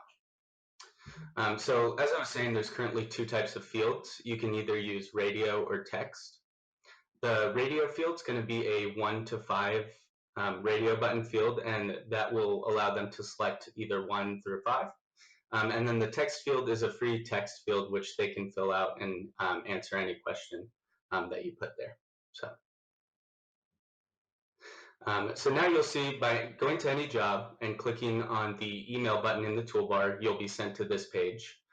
In the bottom right, you can see there used to be an old button called Add 360 Payment Link, and now there's a new one called Add Client Survey. By clicking this, it'll pop up and allow you to add in a survey link to the email body. Just a quick note, the initial spot that the link gets added to is wherever your cursor is. So if your cursor is at the bottom of your email body, then the link will add to the bottom. If it's at the top, it'll add to the top. After adding the link to the email, it's as simple as just sending the link to any of your clients that you'd like to be taking the survey.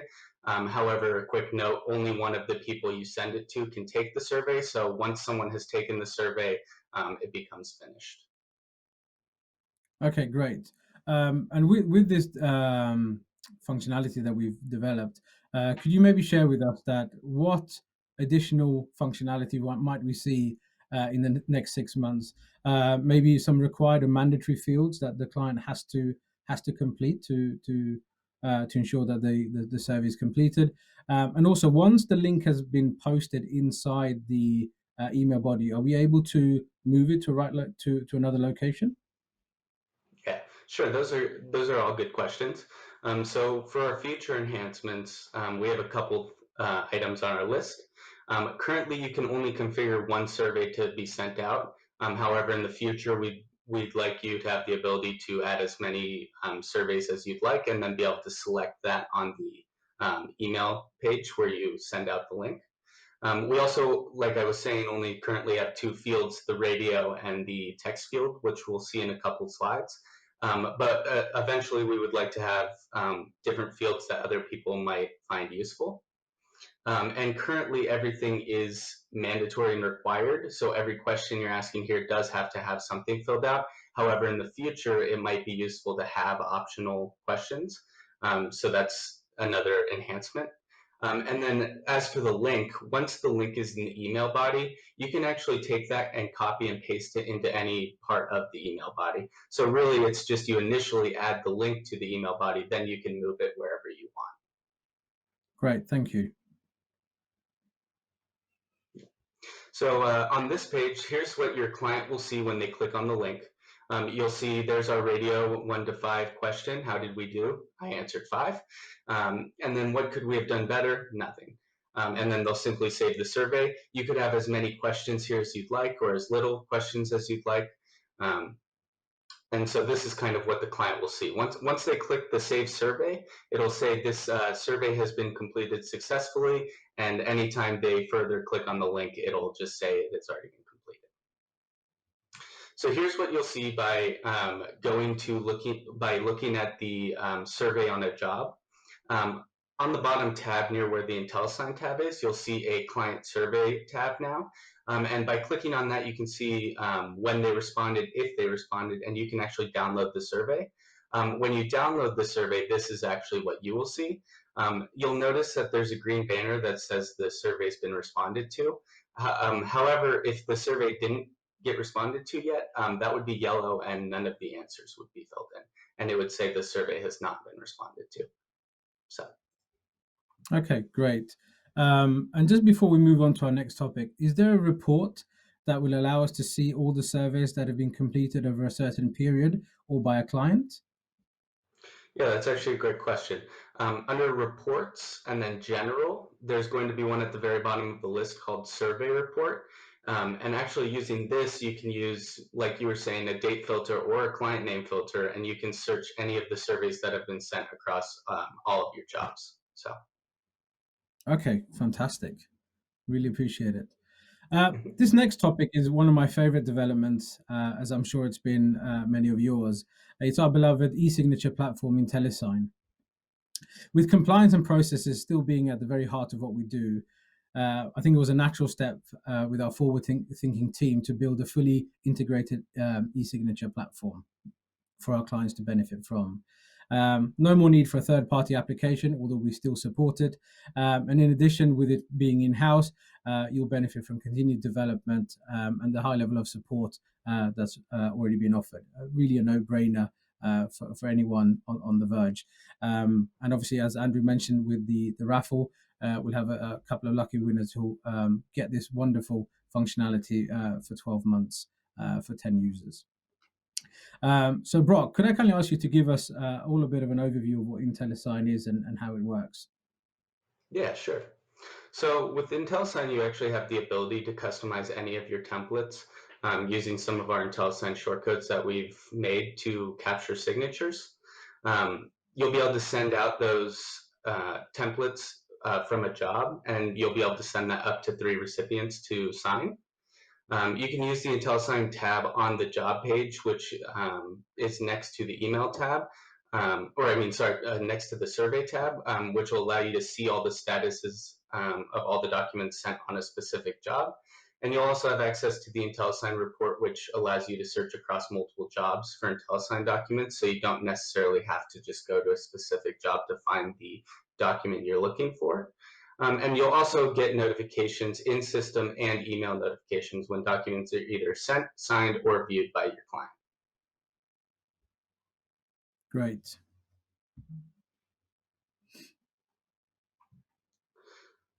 So in this screen, we are looking at the template list. To the far right, you'll see an IntelliSign column with a bunch of checkboxes in them. By checking the IntelliSign checkbox, that is saying that this is enabled to be sent out from a job. However, you are going to have to go in and add those shortcodes in order to utilize that. You can get to this page by going to Management and then Templates. And below in the second picture, you will see the different shortcodes that we have available for you. And in a couple of slides forward, we'll see how these correlate to who you're sending them to. Okay. And could I just check that those, I see shortcodes for initials as well as signatures, and what do they enable us to change between, essentially? Yeah, sure. So we have 1, 2, and 3 for IntelliSign Signature, and 1, 2, and 3 for IntelliSign Initial. The IntelliSign Signature 1, 2, 3, that just allows you to capture a signature, and the first short code is going to be signed by the first person. You send it to second by the second, and third by the third, if applicable. And that goes for with IntelliSign Initial. However, IntelliSign Initial, that they'll be capturing specifically the initial of the person they sent it to. Okay, great. Thank you. All right, so this is kind of the main hub where you would go to send out your IntelliSign documents. You can get to this by going to the job page and clicking the IntelliSign button that's in the toolbar at the top, and that's near the email button. And you'll be navigated to a page that looks like this. So the first step that you'll need to do is select one of the templates that's IntelliSign enabled. And like we saw in the template list, you can just do that by simply checking the box. Next, you'll add the emails to your to who you're going to send it to, and you can either select from internal contacts, which is all the users that you guys have in your system, or the client contacts. So it'll pull up a list of all the contacts for the client that's on the job, just to make it a little bit easier to find the emails that you are looking to send it to. And so here's where those shortcodes come in. You'll see over here, I can send it to up to 2 recipients. However, I'm only sending it to 1. The reason that you can send it up to 2 is because on this document, we have the first IntelliSign signature shortcode and the IntelliSign signature 2 shortcode.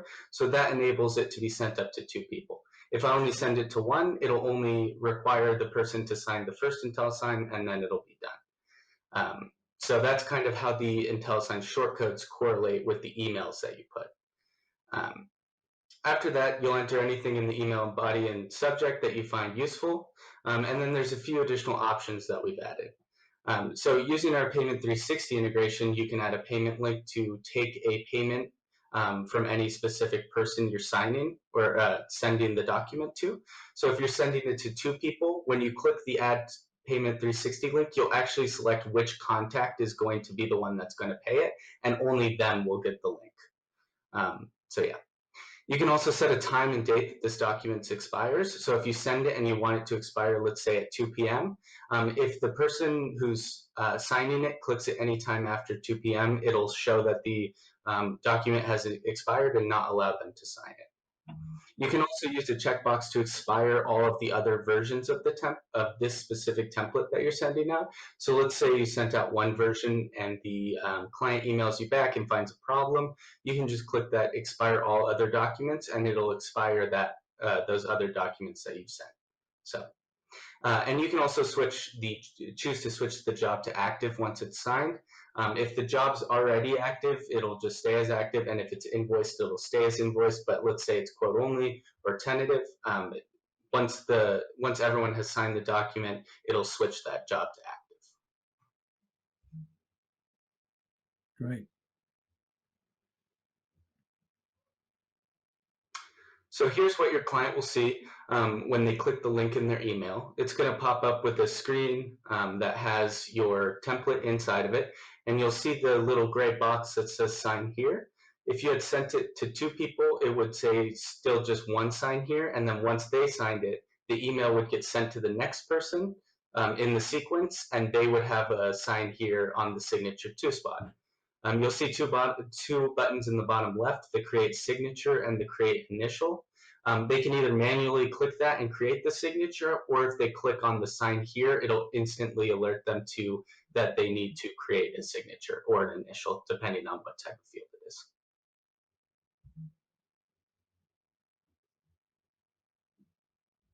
And then this is what the IntelliSign tab on the job page looks like. So you'll see the first button is download. When you click that, it'll actually download it'll download the document with either the signatures on them, or if they haven't signed them yet, it will just download the normal document.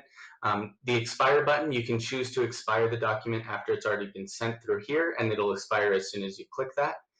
The document ID is just a reference field.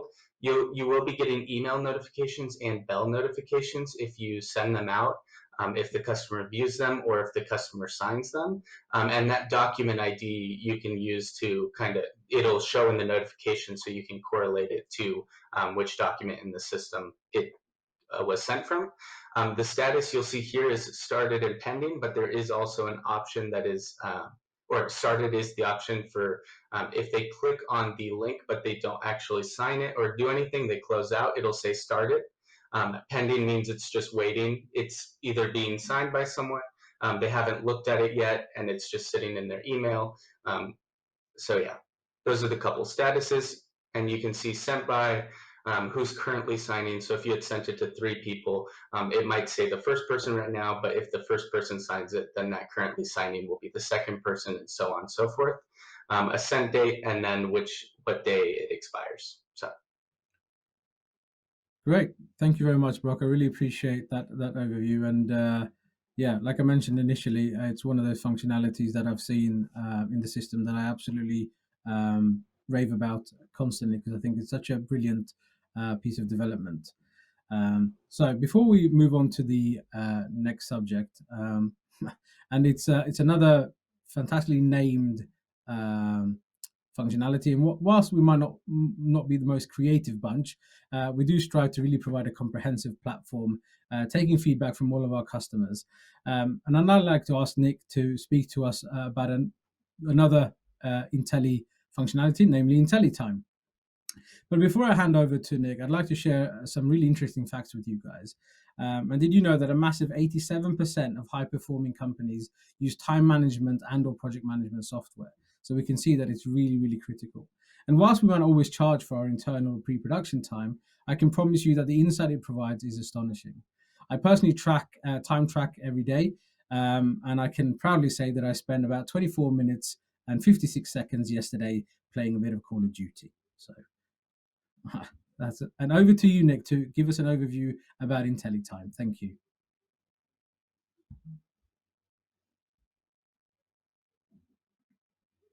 To work on IntelliTime, we had a number of requests to put together a time tracking solution and bake it into the system, so a lot of third-party solutions weren't necessary, and we did it.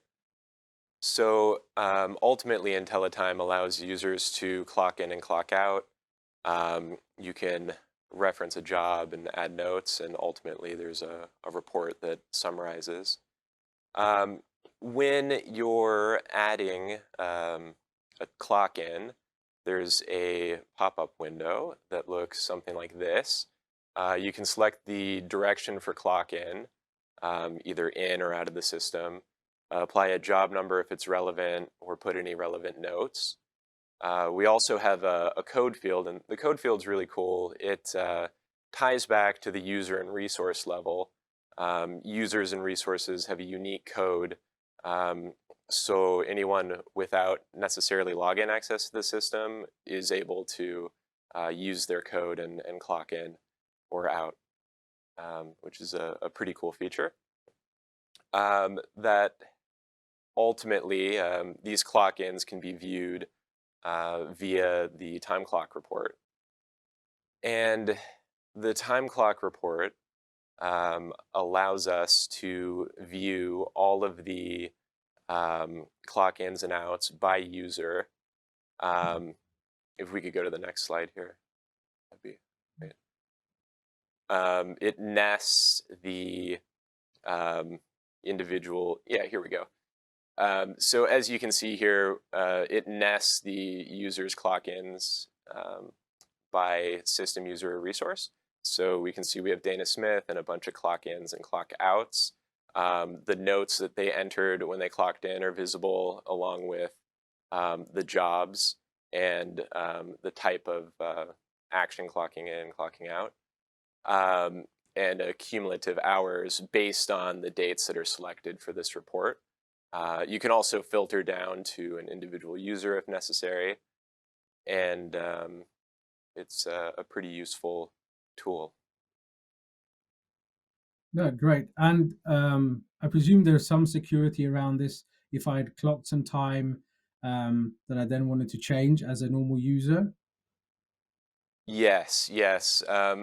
under the management level system options, we have security groups, and there are a couple options in there that allow edit ability, delete ability. So if you have the correct permissions, you can come in here and edit a misentered line, remove one if necessary, or you can go in and manually clock someone in if you're an admin and they forgot to clock in or clock out. Great, thank you. Again, another fantastic innovation to the system, and I'm sure we'll see loads of development to it moving forward. As Andrew mentioned, I've been in the industry for many years, and being responsible for operations, there was always a challenge with trucking and sub-rent collections and returns. I'm sure if I could see all of you, I'd see a lot of agreeing nods, I'm sure. And I'd also see probably someone doing the standard Zoom nap. And I'm sure I'll be given the opportunity to meet you all next year when I hope we can host this meeting live in beautiful Monterey. So last week, I was demoing the product to a potential customer. And when we showed them the extensive functionalities within our routing module, I think they almost fell out of their chair. Nick, could I ask you please to go through the improvements that we brought to this module over 2020? Sure. In collaboration with a number of our partners, we did a little overhaul to the routing module and added some tools to the system that are really beneficial. These kind of were related to the assignment of trucks, resources, tie-ins to the logistics manager, reporting improvements, and some additional fields. The first thing that we're going to look at here, I believe, are some of the new resource enhancements. So you can see here we're on the edit page, the route sheet manager for a route, and we redid the UI on this page, cleaned it up, and for resource selection, we mirrored what we have on job level labor. So we can see here a list of resources that are available. It acts very similar to job level labor. You check off the resource, you can filter the dropdown and select them, and it will add them to the grid. Another cool thing that we did, if the resource is already booked, it'll actually show up grayed out here if we're trying to add them to a route where they have a conflict, either on another route or on job level labor. We actually have the two talking. So if you were to go to the labor page, for example, and one of these resources is already booked on a route, they would show on the labor booking screen is grayed out for that time period because they're already occupied. Fantastic. So on the next slide here, we're talking about truck assignment. And we did an overhaul for truck assignment. When you're adding trucks now, in the past, you were only able to adjust the truck status from the truck manager page under the management dropdown. And previously, if you wanted to book a truck, you had to go to the truck manager page, which is outside of this routing page here, and go through the process of adjusting the dropdown. But now it's a little bit more automated. So you can still go to that page if you want to put a truck in maintenance. But now when you add a truck to a route here, it will automatically switch to booked when you have added them. So if I were to go to another route that's occurring at the same time as the one that we're viewing here, the truck would show as grayed out with the status of booked, just indicating that there would be a conflict if we tried to add it. So that's a pretty useful enhancement, availability of trucks. The next item here, logistics. We tied routing into logistics. So as you probably already know, you previously had the ability to add a job to a route.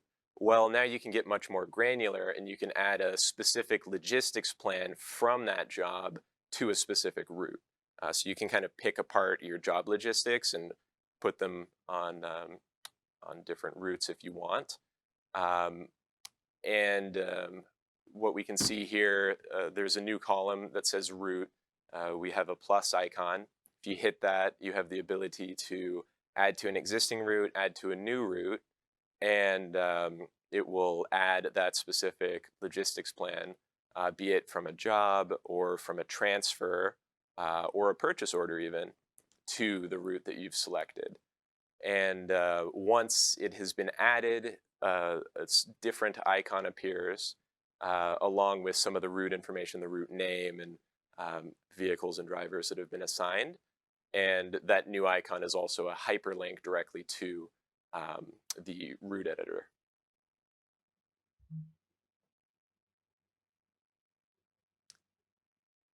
Reporting. We've made a number of changes to reporting, but one of the cool ones is truck schedule. This pretty closely mirrors our labor schedule report. Based on date, you can view kind of a snapshot of the truck activities for a given time period. So we can view down below the trucks that are booked and the specific days that they're booked and the routes that they're booked on. So if, despite everything, we somehow manage to get a conflict of some sort, we'd be able to look at this report and resolve it. Or if we're just trying to get a broader picture of availability for a particular week, we can use this as a tool.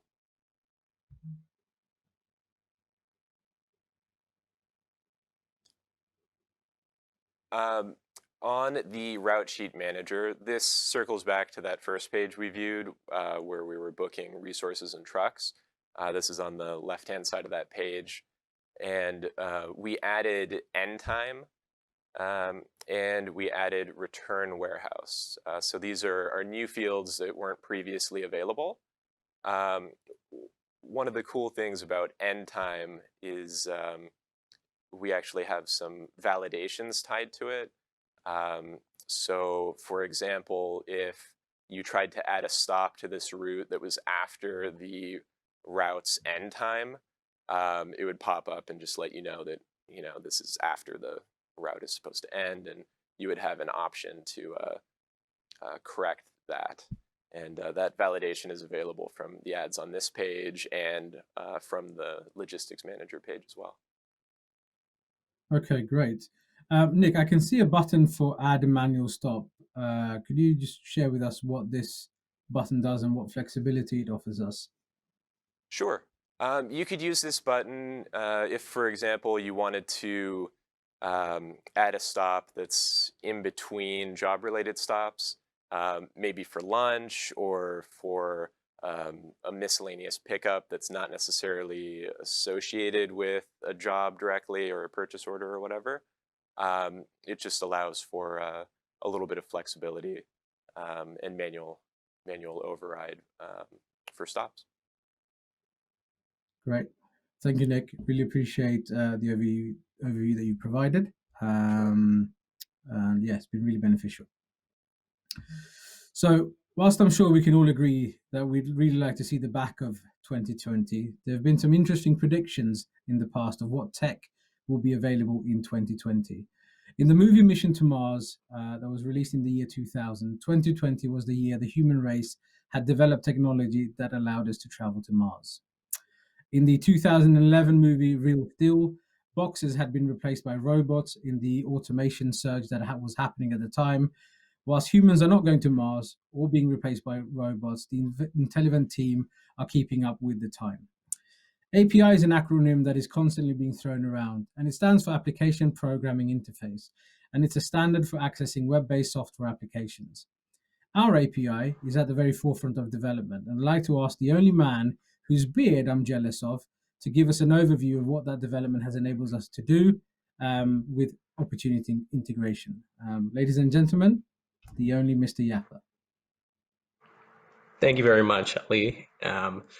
So today I'm going to be talking a little bit about the opportunity portion of our API, how to get that set up, and eventually a little bit more about what we're doing with our API. So the opportunity endpoints in our API will include all of the fields that are associated with the opportunity in IntelliEvent. And what we're doing is giving you the ability to have your web development team or whoever hosts your website provide the ability to integrate with your IntelliEvent system, push opportunities directly to it, and allow you to handle them from there.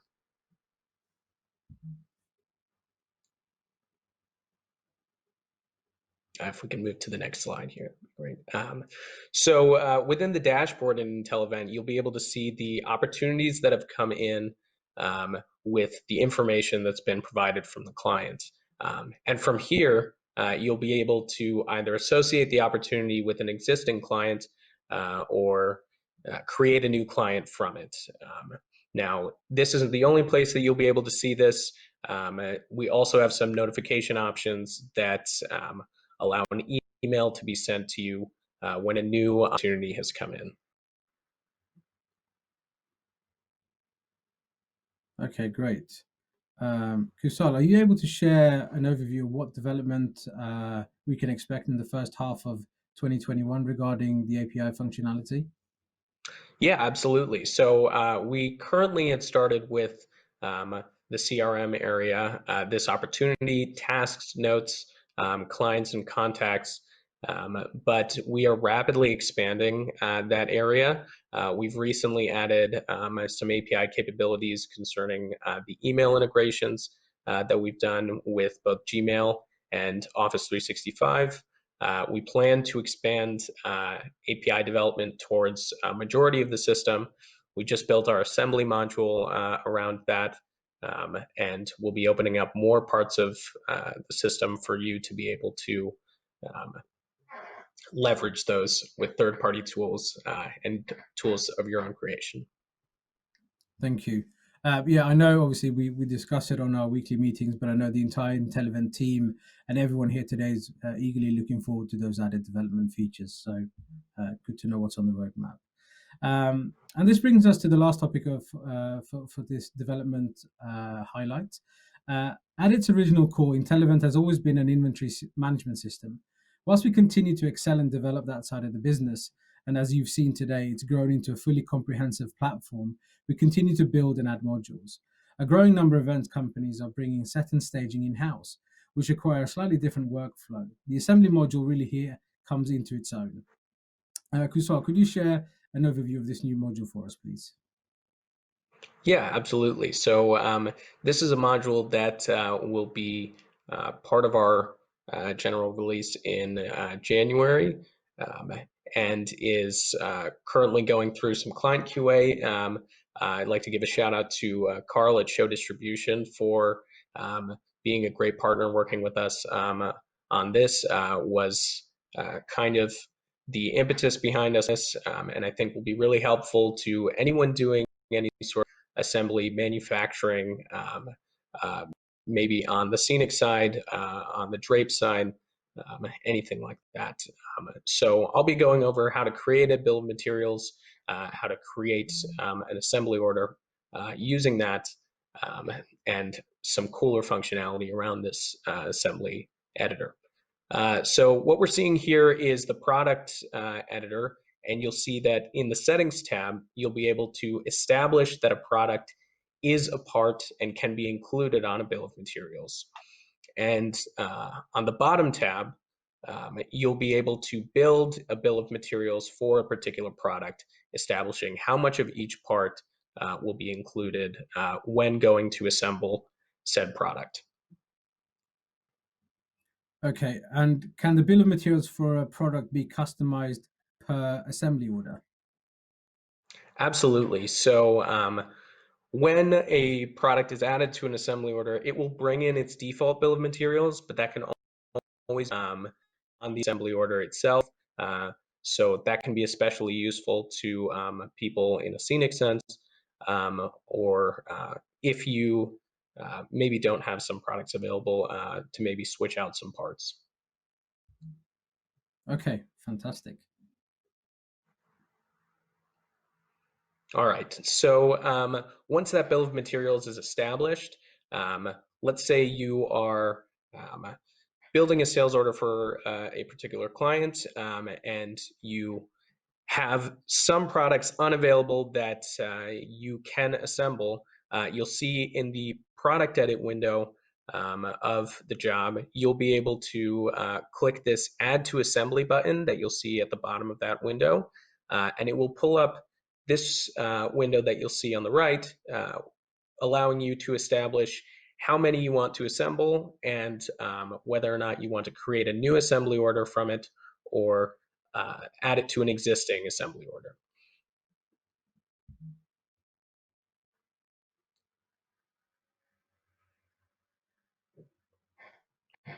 And so once clicking on that button, it'll bring you to this page that you see here, the assembly order editor. And as you can see on these lines, they're associated with the particular job, and it will bring in dates by default for when it was ordered and when that assembly needs to end. But those dates can be modified and will affect the availability of both the parts and the resulting product. As you can see, it has a requester and a particular warehouse that it's drawing the inventory from, along with those dates. So on the grid that you'll see in the middle, there are a couple buttons to be made aware of. So one is that Start button, which will bring the parts out of availability and move them into progress. And the Complete button, which will allow you to receive the inventory and put those into your inventory now to be available for rental or sales, whatever you need to do with that. You'll also see that there is a cost per unit established there, which will be the cumulative cost of the parts of this product. And that combined with the quantity overall will show you back on the left-hand side of this screen a total cost for that for this assembly order. You'll also see this total labor area. In another tab on the screen, you'll be able to add labor hours just to keep track of the time spent on assembling particular products. You'll also have a bit of a summary on what is remaining as far as what you have to assemble, what you have in progress, and what you've already assembled. Okay, great. And just a final question that I saw. What would you do if some of the parts involved in an assembly aren't available? That's a great question. So as you'll see in this screen, there is an availability number provided to you. And this acts kind of like package availability in that it will bring you, it will bring in the number of finalized products that you can create with the parts available. And if you click on that BOM icon, it will pull up that bill of materials, each with the individual parts availability, and you'll be able to create purchase orders specifically from those, or edit the bill of materials so that you can build it with the parts you have available. Okay, great. Well, a fantastic solution to that problem. Thanks, Christophe. This takes us to the end of our development highlight today. I just want to thank the entire development team for their time today to be here and show and share with you guys what's happened over 2020. I'd also like to thank all of you for your patience, for bearing with us. I know we're slightly over our time limit today, but it's been a pleasure, and I look forward to seeing you all in Monterey next year, and I'll hand over back to Andrew. Thank you very much.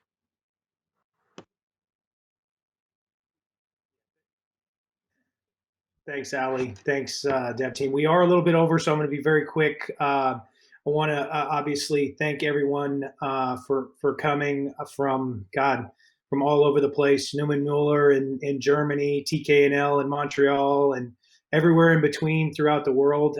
We certainly thank you guys for attending. We're only halfway through. we're ending this session, and then you should have a link with options to 7 different sessions. Some of those have already been started, so feel free to jump out of here and jump in those. But again, we really thank everybody for the continued partnerships that we have with you, and keep leaning on us to learn more about what we can do and how we can make your business more agile. And we promise to continue to stay authentic. So we appreciate you all, and we'll see you at the next session. Thanks, guys.